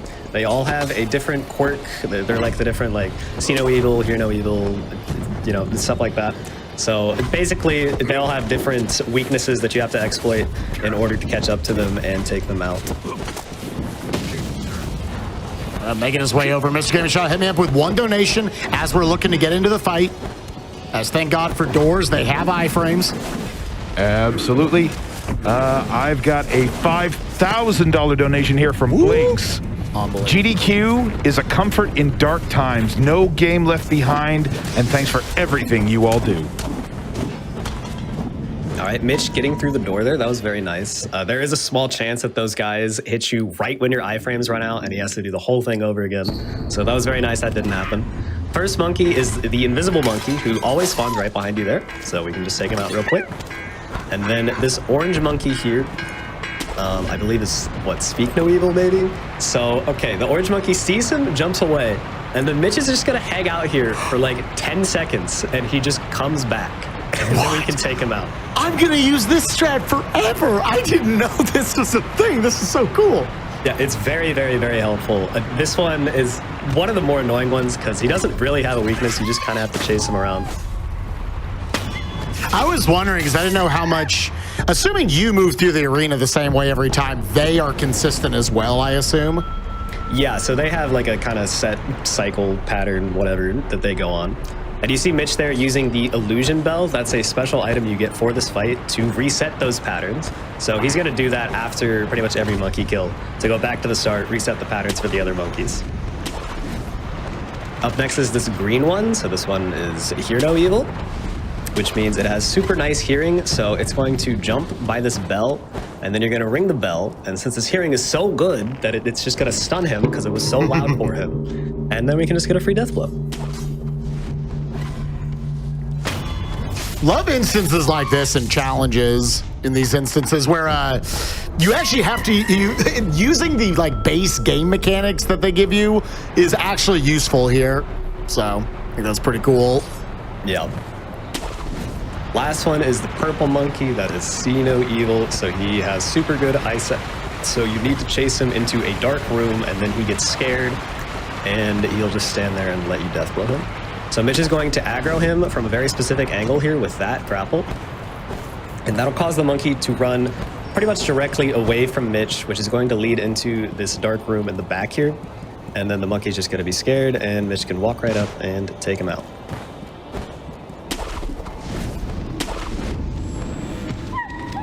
And there he is. You can see he's hanging out. Wow. He's done. I will remember these strats from now on. I'm going to use them in my like 4-hour all beads runs. It'll be great. Yeah, those It's probably 5 minutes faster than what I've done. Annoying if you don't know the exact strategies to take them out.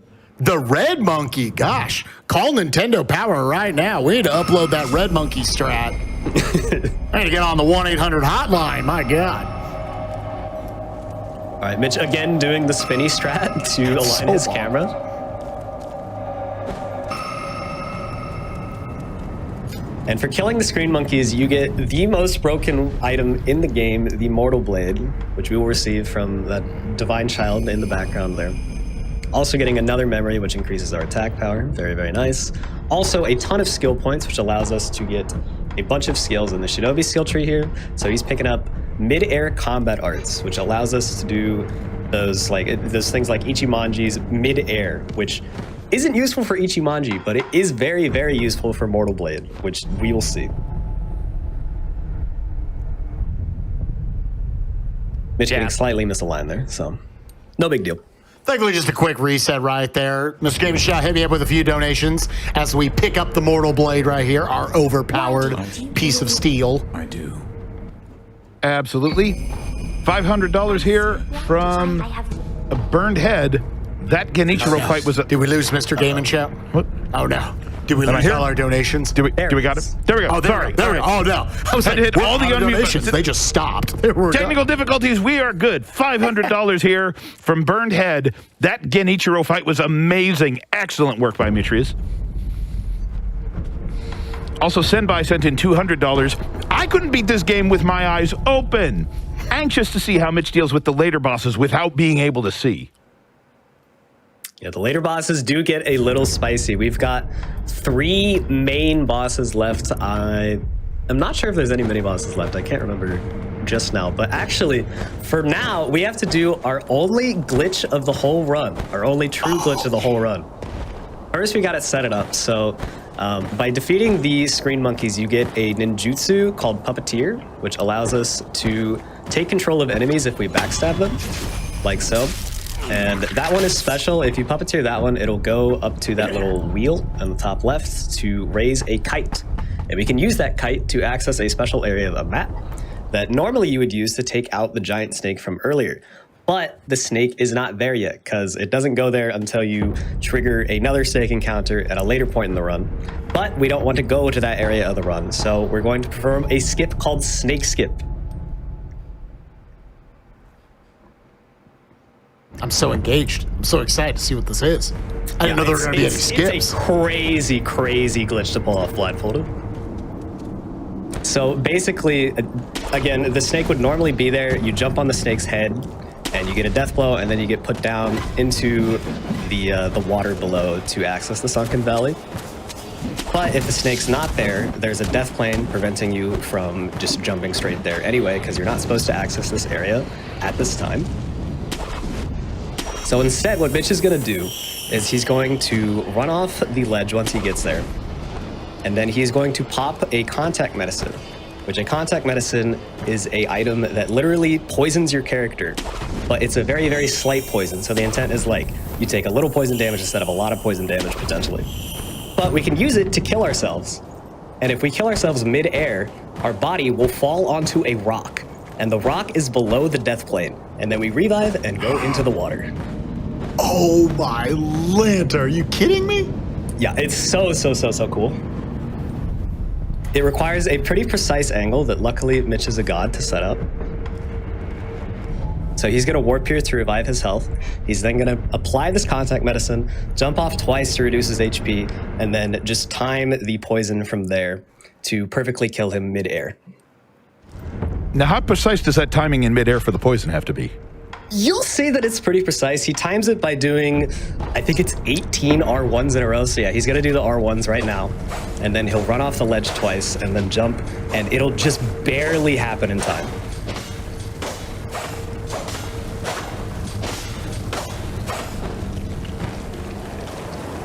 Just holding forward. Yep, so there's the first splat, and then he's going to splat one more time. And he's already got the perfect angle from this run-up. And you see he barely has any health, just enough to get the jump off. Fall And off it. he'll die. Oh, And land on the rock. wow. What?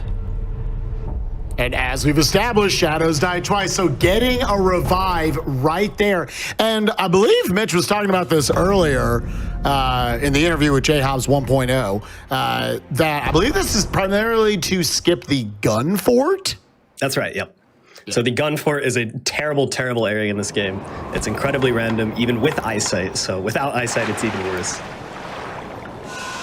So being able to skip that with that glitch is incredible. Yeah, Mitch had talked about, this was a trick, and you talked about it a little bit right there, that even with sight, a lot of people say is a very precise trick. And sometimes you pull on the weirdest strats when you're in this completely different environment for what the challenge is. So unbelievable stuff from Mitch right here. Yep, and now we are in Sunken Valley, which does have a path to both the remaining bosses before the final boss. So we've got Corrupted Monk and Guardian Ape. Guardian Ape is technically the closer to this location of the two, but we're gonna go to Corrupted Monk first because it's way, way, way easier. It's actually gonna go through the abandoned dungeon to get there.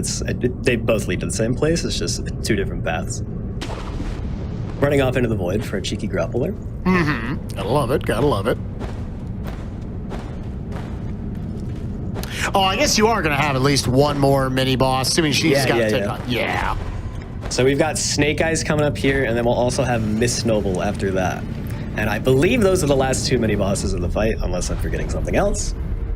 No, I forgot. You'll have to excuse me. I forgot Miss Noble was a thing. I'm sorry, but Yeah, it counts. It's a mini boss. it's a mini boss. Yeah, we gotta get up to it. Hey, if there is an environment where someone could die to Miss Noble, this could be the one. But I got faith in Mitch.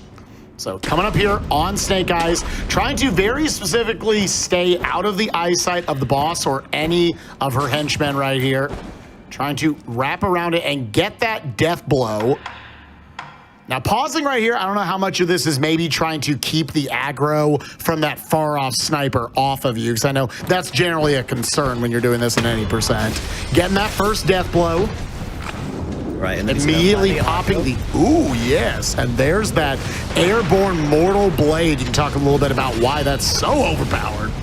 Yeah, so the Mortal Blade is by far the best combat art in the game. By default, it does that giant red slash that does a ton of damage. But To make it even better, also Mitch getting shot there, unfortunate. But to make it even better, if you use Mortal Blade mid-air, for whatever reason, it does twice as much damage. Because there is an upgraded version of Mortal Blade that is meant to do that much damage, but we don't have that. We just have the normal one. But if you use the normal one mid-air, it does the empowered damage instead, for whatever reason. And now, is that only on certain patches of the game, or is that on literally any version? So it is a weird oddity that was introduced on patch 104. It was not originally in the game, but 104 and every patch afterwards has that weird quirk to it. So you can do that on current patch. Yeah, some beautiful stuff right there. Now we're making our way over to Miss Noble. And you know what? We usually call for serious time during the mini bosses. I think Mr. Game & Shout could possibly read through this little stretch. Yeah, we got a little bit to go before we're there anyway. But yeah, Miss Noble, not exactly the most dangerous of bosses. All right, I think I got you covered. Let's see here. What's good? What's good? Alex sends in $50. There is no way this Sekiro run is happening right now. This can't be real. It's too incredible. Alex, this is very real. And you know what else is real? Holy cow! I just looked up. I just saw it. 2.5 million! 2.5 million! 2.5 million! 2.5 freaking million dollars, Chad. You legends. What? And we are now over halfway to the Deltarune incentive. We are just a couple dollars shy of 255,000 on that. What? Okay. I'm good. I'm breathing. I mean, the runner can't hear me. It's fine. Yeah, I know. It's great having the runner like muted and deafened here because we can just scream as much as we want. Oh, yeah. No problems whatsoever. It's great. Oh, I thought for a second we were about to face the headless right there. Yeah, no, that's that the worst boss. Oh, he's gonna fight him. Whoa. Taking a little unnecessary death there. That's okay. Yeah, we're just gonna accept that one right there. We're just gonna put it in the back pocket. Yeah, looked like the primary thing, dropping down there, picking up that 3-pack of Yashiriko sugars. So Aggie's been talking about it throughout that Akko sugar gives you, I believe it's a 10% increase to your strength. Yashiriko gives you I believe a 25% increase. Am I saying that right? I think Akko's 12.5 and Yasha's 25, but yeah, I mean, it's something like that. It's somewhere in that ballpark. Yeah, this is better, but it's gonna chop their health in half. So that's scary to use with sight. Utilizing it here, saying, I'd have to hit them less. It's great. Yeah, so that'll come into play actually on the final boss. Besides that, we don't want to mess with those. We want our health. Picking out some snap seeds right there. Generally utilized to take care of apparitions that could pop up.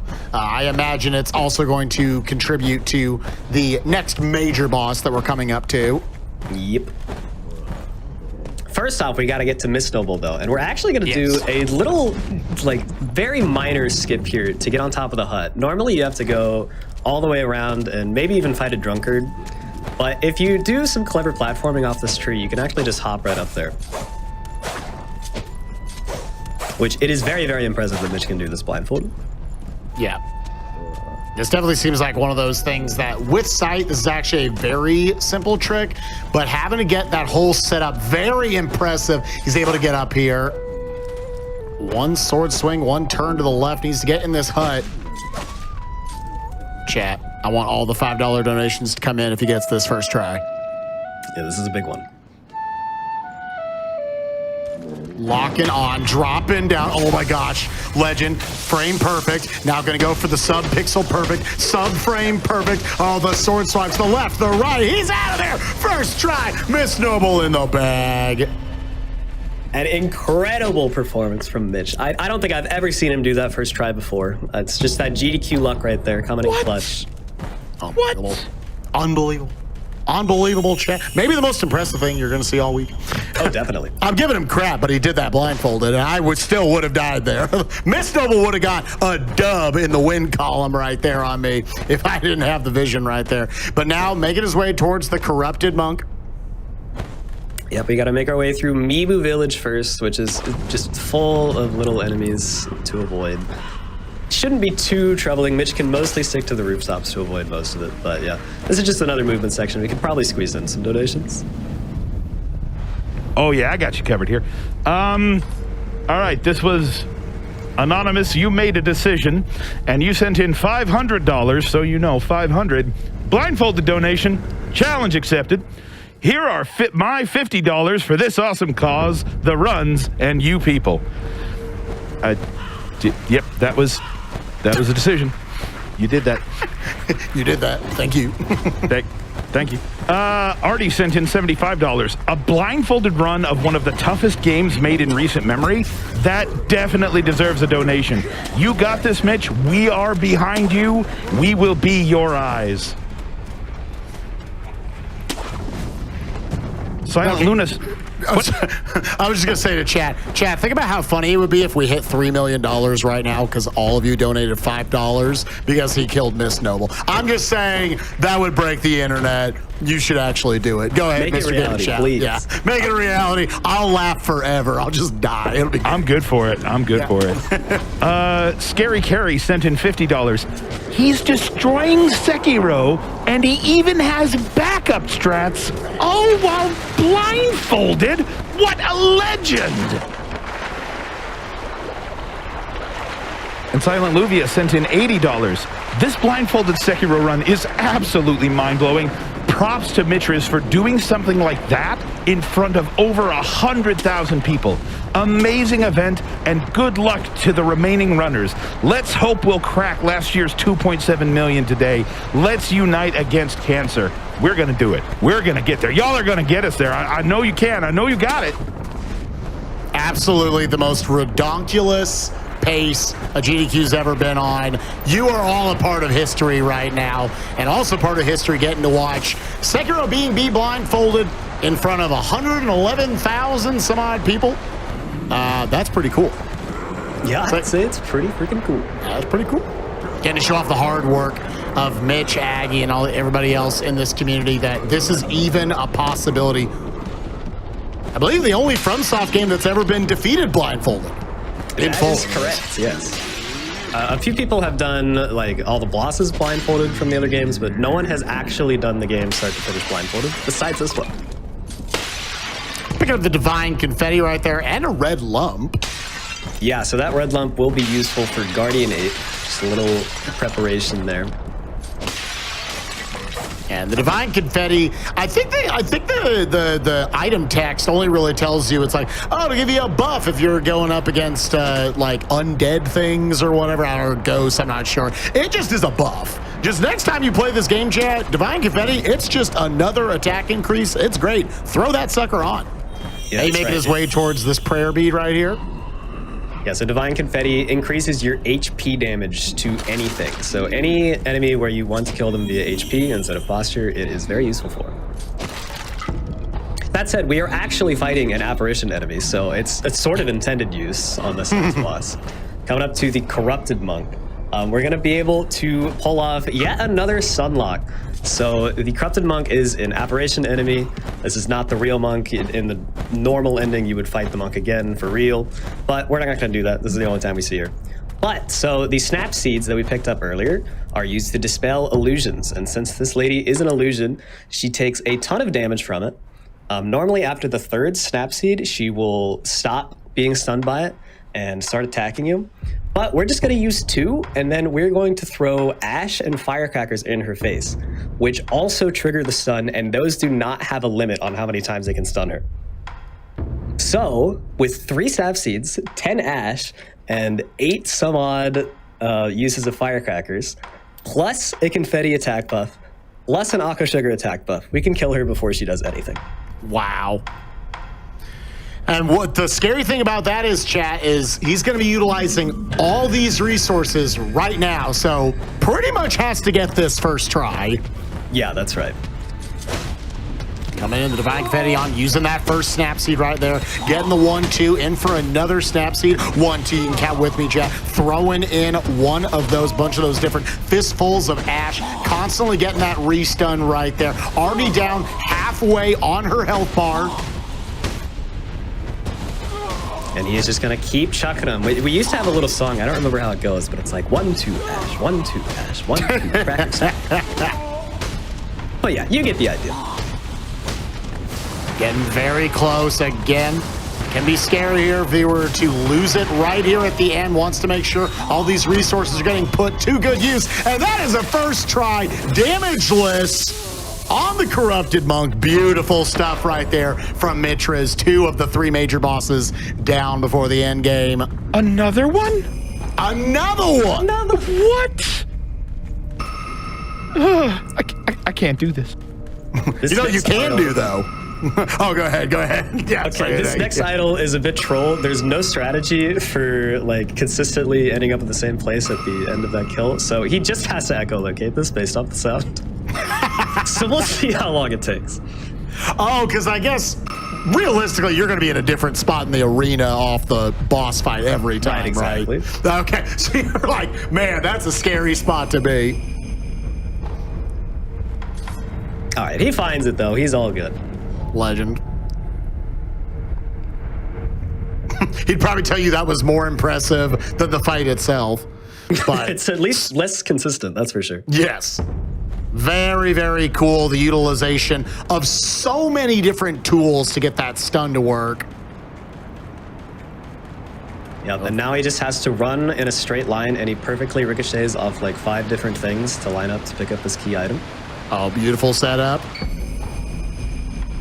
Nabbing the shelter stone there. That is the second of 3 items he needs to spawn the owl invasion in the game, which will lead to the final boss fight, or this ending. The last one he needs, he gets after defeating the Guardian Ape, which he is off to fight right now after getting everything sorted. I'm trying to I mean, I guess like everything in this sort of run, there's just a ton of audio cues that you're going off of for all of its different attacks. Definitely a pretty wild boss fight right here. Probably going to be seeing a good amount of utilization of the Mortal Blade, especially that jumping Mortal Blade. Gonna have only 1 health bar, chat, to worry about here. That's it, just 1. Yep, just 1. So the way this fight is going to work is, spoiler alert, it's a 2-phase fight. Sorry, Dang Spike. it. I don't want to ruin your joke, but I was wrong. Let me explain this. So This is my first commentary. phase- No, please go. Yeah. The first phase, we actually are able to completely stun lock by timing our attacks correctly. Basically, he has like a stagger that has like a couple different levels of stagger to it, and if we never trigger the last bit of the stagger, we can go back to the first level and just repeat it over and over and over again. So that'll get us through the first phase, no problem. The second phase is when he loses his head, literally, and it gets a lot more difficult because there's basically no good audio cues. He does a ton of damage, and his attacks are just like super unpredictable. So the way we solve this is he's been picking up a ton of different items throughout the run, and we're going to utilize something called the tummy ache strat, because Wolf is going to down like 5 different buffs at the start of phase 2. So he will be getting extra healing, he will be getting terror resist, he will be getting extra damage, he will be getting anti-stagger stuff, and then Mitch is just gonna wail on him, basically tank the whole phase, mortal draw on the screams, and hopefully kill him. It's a little inconsistent. This is one of the scariest fights of the whole run. Chat, get your hands in the sky. I've been asking all week. I've just been making spirit bomb references. Genki Dama, I don't know, whichever one you prefer. Get him in the air, chat. Mitch needs your energy. We gotta take down Donkey Kong. So you can see he equipped the red lump. That prevents him from reviving, but also prevents him from getting knocked down. The pacifying agent reduces his terror buildup. The Guardian Ape has a scream attack that will instantly kill you if it builds up your terror, so we need that. And then the rice there heals over time for 30 seconds, and it's a very large heal, so he should be able to just tank through all the attacks, and he's not getting staggered, and he's just gonna wail on him. But first we got this stun lock that he sets up, those mortal draws, and then it's just gonna be R1s. Looks like he puts on the delay right there, catching him at the right part of the animation, which is really cool when you think about the fact that he can't see it. Yeah, there's a nice audio cue for this part where you can kind of hear him stand back up. This looks to be good. He just needs about like 1 more cycle of the stun lock. One more right there. Should get him. Close. There he is. All right. So there is first phase already down. Very, very nicely done. Yep, beautiful loop. And now, as Aggie brought up, time to get a tummy ache. Yep, so there's the confetti, and the red lump, and the pacifying agent, Oh, God. and the rice. God. He's gonna wait just a little bit on that aqua sugar. SpikeVegeta at an all-you-can-eat buffet. My God. Here we go. He's gonna open with 1 MD. Oh, the terror buildup. If that bar fills up, Chad, that is an automatic death right there. The rice giving him a lot of health back.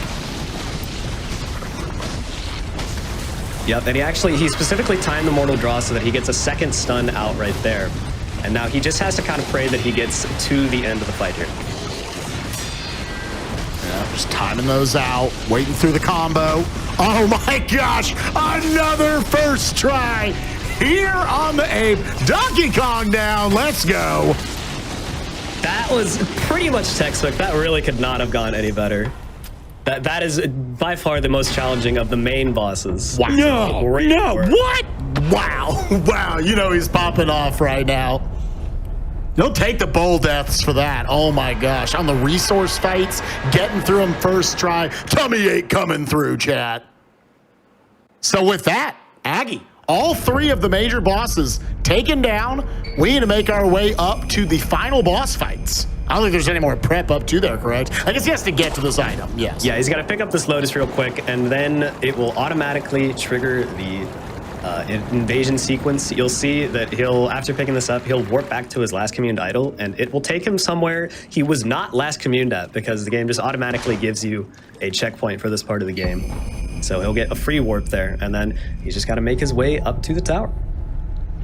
I think we can safely say on the way up to the tower, this is our last chance for this run to read off some donations as we push past $2.5 million, chat, and we're trying to get set up for that one of the last incentives of the marathon anyways. I don't know what else there is still.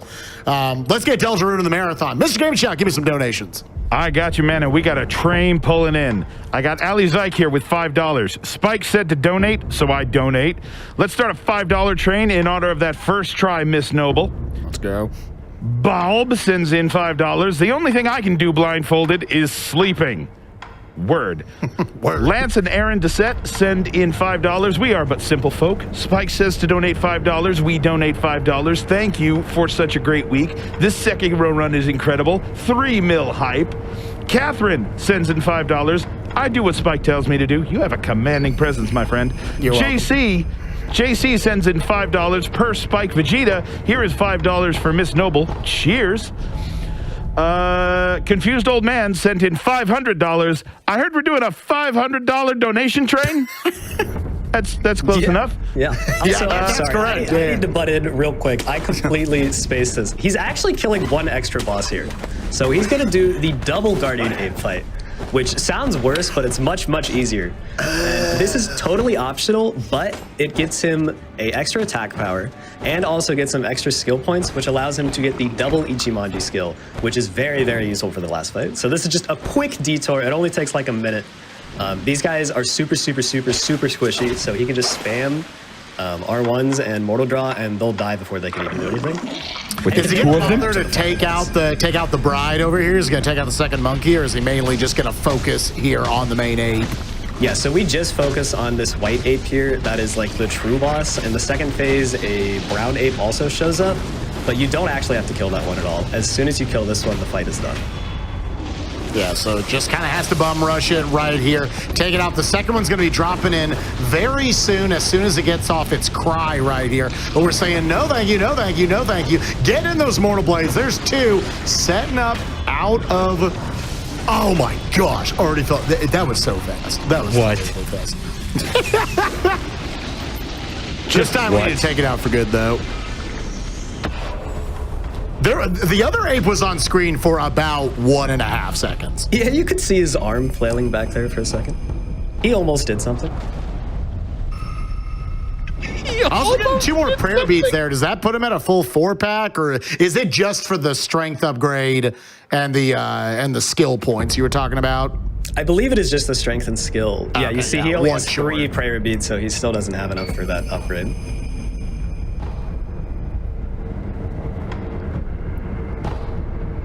Yeah, basically delayed the spawning because the first ape has to get off its cry to kind of spawn in the second one, and just said, you're not going to get that much time. I'm sorry.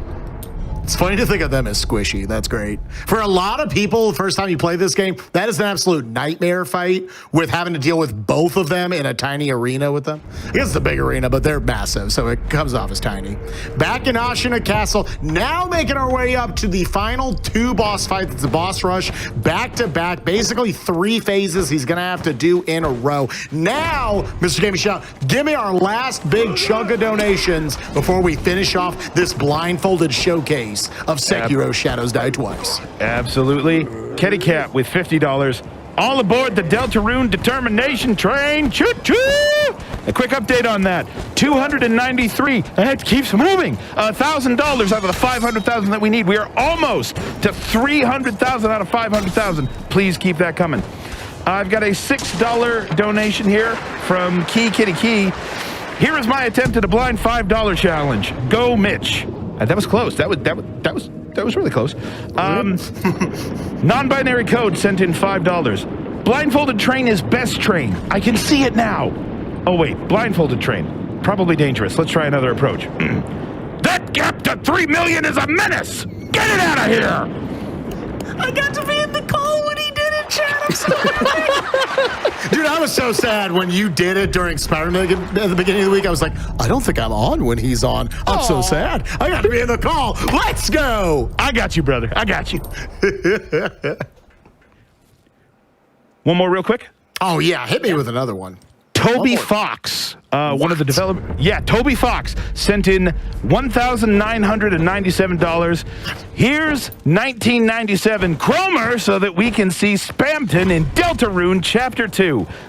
What? He's not in the rut? Unbelievable. Cool to see. Thank you very much, Toby Fox. You make cool games. Thank you so much. Hopefully we get to show one of them off here in just a little bit. Shay would love to show off their skills. Take down some Deltarune. Mitch having just a little bit of trouble on that movement, so he had to reset. We still have time for donations. Let's keep them rolling. This is the last time. Yeah, I'm just gonna go. You tell me when to stop. Yeah. Johnny B sent in $100. Here's $5 per death I had to Mist Noble. $150 from Cliffbird.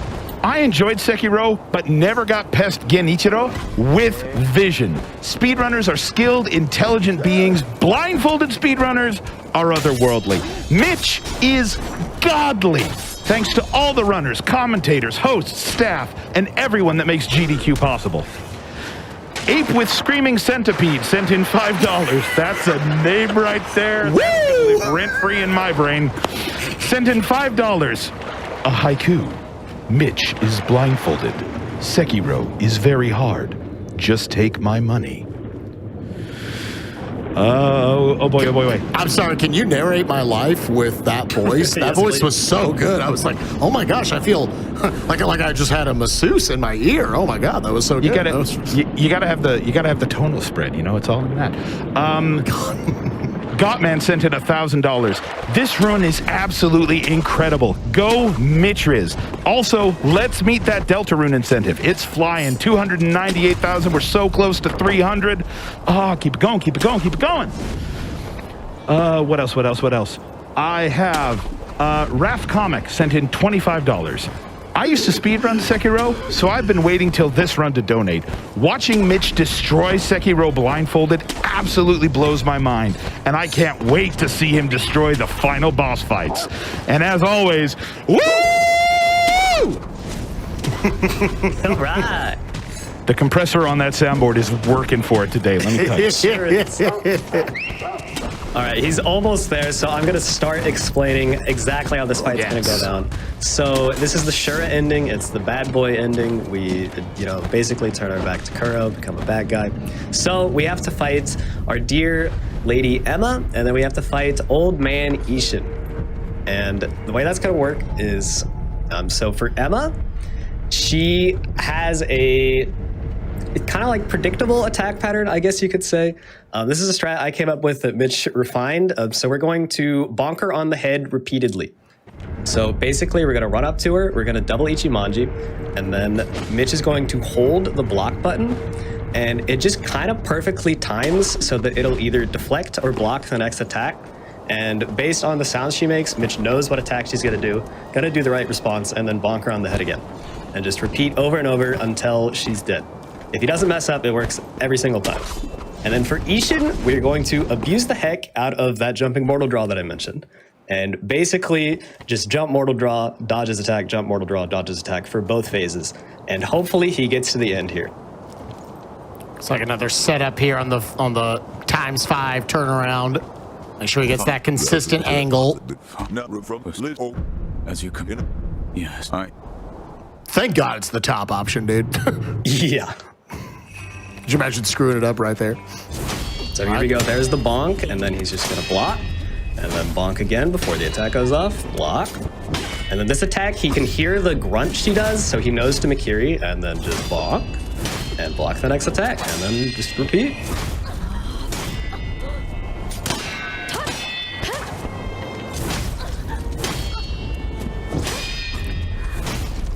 Loving these relatively consistent strats that y'all have come up with.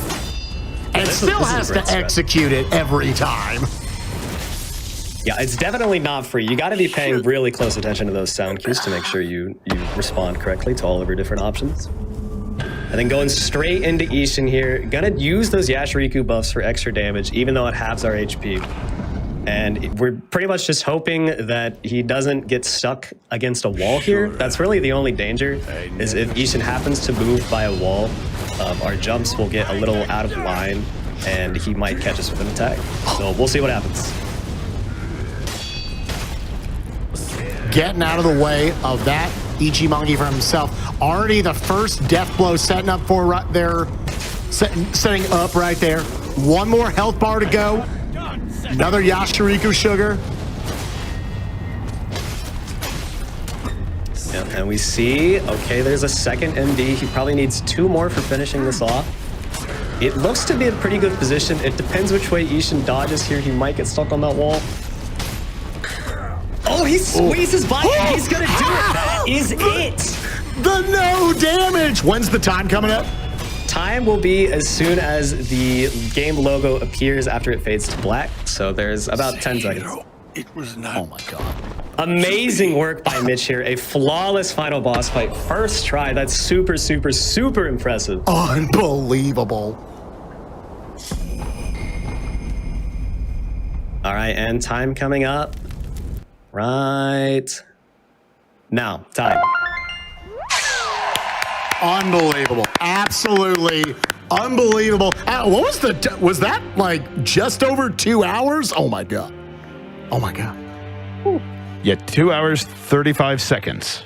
2 hours and 35 seconds. Unbelievable performance by Mitch here on the GDQ stage. I came in, I was like, man, he's getting beat up by the bull right there. Didn't take a fight L the rest of the time. My gosh. Just getting him out of the way early, really. Yeah, I was about to say. Bull is actually the hardest happy boss. with that. Yeah, Bull, unironically, is probably top 2 hardest bosses in that run. And it's super early, so it pretty much determines how the run's going to go.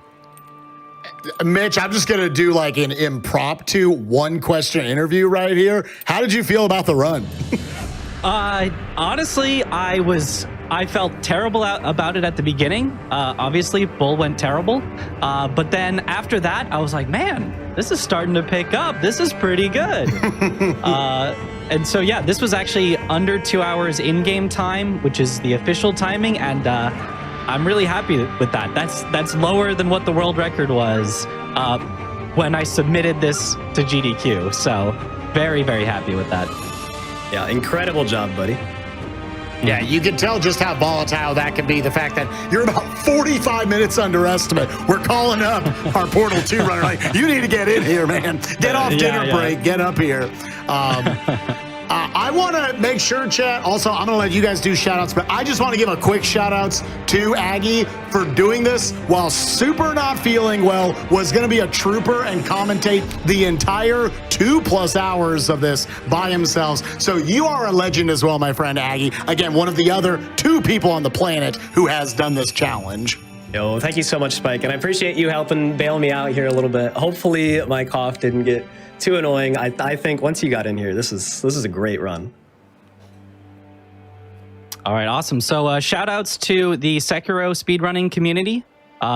We are just, I love the Sekiro speedrunning community. Awesome place to learn. If you're interested, maybe not start with this run, but if you're interested in just learning another Sekiro speedrun, something like this route, but using your eyes, great place to go. Absolutely. Shout out to all my fans and everyone that watches me on Twitch and all that. Yeah, absolutely. And Mitch, why don't you go ahead and plug yourself? Where can we find you? Okay. All right. You can find me at twitch.tv/Mitchriz. So same name that's on the stream somewhere right now. Right Go below. follow this man. He is the most wholesome member of the Sekiro speedrun community. I love his stream. He is the best. Yo, thank you.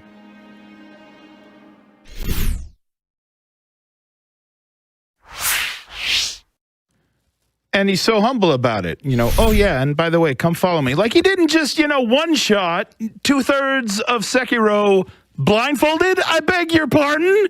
Come on. Wow. Absolutely incredible. That was like nothing I've seen before, and that was nothing that Mitchriz has seen at all. Oh, the pod's going to be good on that one, though. Y'all, sit tight. We are going nowhere, but you are about to see an interview with JHobz interviewing our Sekiro runner, Mitch Riz. Thank you so much, Cartridge Blowers, and welcome everybody to what I think was maybe one of my interviews I'm most excited for this whole week, because I'm JHobz and I'm joined by Mitch Riz, who is going to be running Sekiro blindfolded a little bit later on. Mitch, how you doing? How you feeling? I'm a little nervous. It's a hard run for sure. Lots of things that can go wrong, but I'm excited. I've practiced a lot, and I think it's going to go well.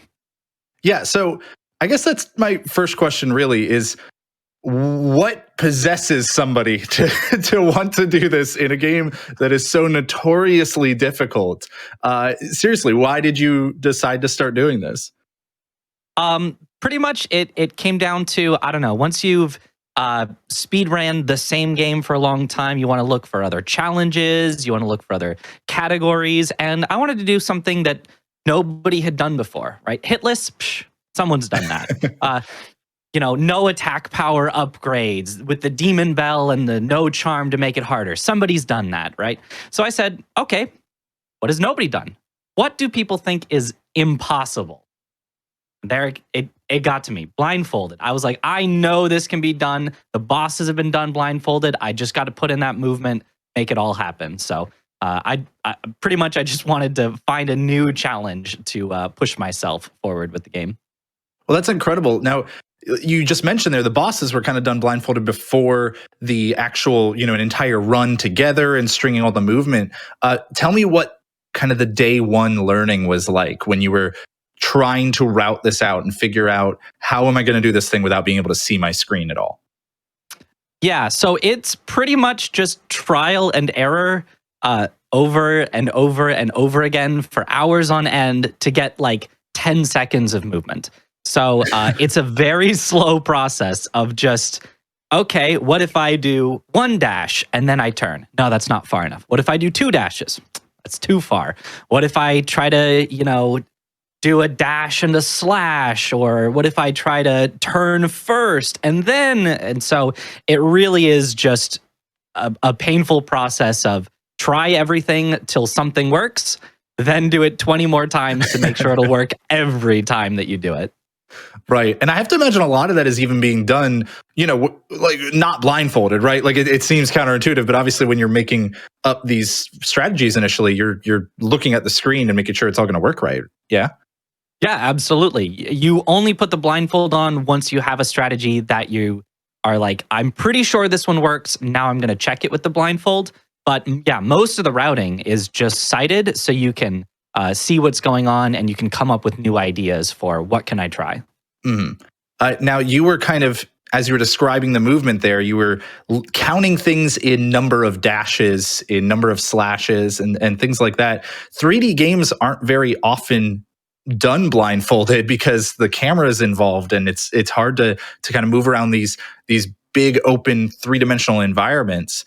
Can you tell me a little bit about why you're counting things in dashes and maybe what normalized movement might mean in the context of a blindfolded run?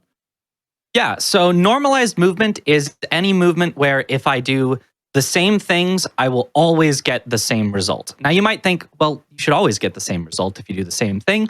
But some example of non-normalized movement would be something like trying to count in your head, because I'm not a metronome, I'm not a timer, I can't stop on an exact millisecond.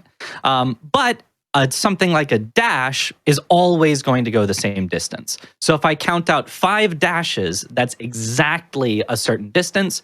Whereas if I walked forward for 5 seconds, that could be plus or minus a couple feet. Not to mention your angle might be off slightly on the analog stick. So I imagine you're really not going to be doing that very much unless you know that you're pushing yourself up against a wall or something similar. Yeah, absolutely. And I actually use keyboard and mouse for it specifically so that I can avoid having any difference in angle. There is a runner that has done it on controller, and he actually modified the controller to have paddles on the back to go exactly forward, exactly left, right, and backwards. Interesting. That's pretty cool. So tell me a little bit more about kind of what other things you're going to be using. So you mentioned dashes, you mentioned slashes can be used, but I have to imagine grapple points might be a pretty good reference as well. Absolutely. Grapple points are actually incredible ways to get both to an exact position, because you grapple, you go to where the grapple is, but also a very consistent angle, because it will sort of snap your camera to facing at the grapple point. So it's kind of a 2-for-1 there. Super consistent. Yeah, it's great as opposed to having to swing your mouse around and then who knows where you're aiming. So totally. We've been talking about the movement, but obviously what everybody else remembers about Sekiro being very difficult are the bosses. For you, when you're doing it blindfolded, is one more difficult than the other? Are there just kind of spots where each one is the highlight for you? How does that compare? Yeah, so I would say movement was harder to come up with strategies for. I think in terms of routing the run, probably it was like 75% on the movement. But now that I have it routed out, I would say that it is primarily the bosses that end up being difficult, where the bosses, things can go wrong. I can die and all of this. The movement, I can just try again without much problem.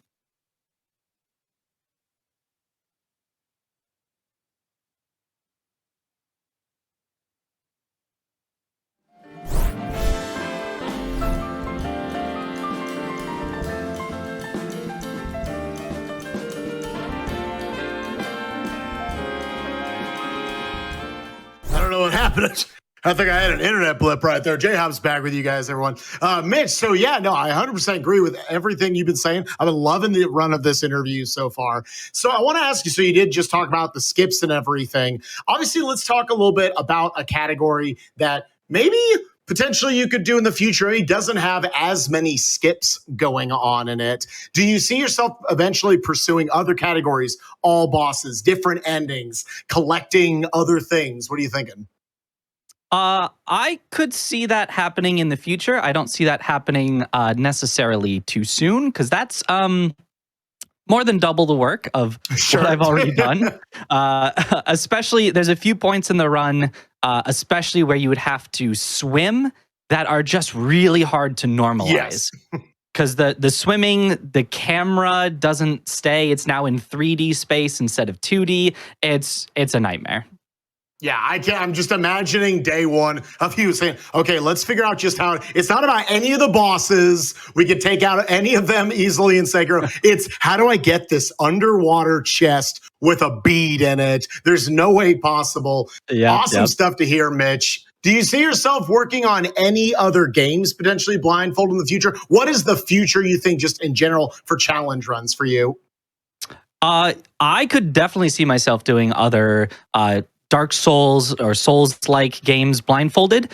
Maybe that new Elden Ring that's coming out in about a month. We could see that.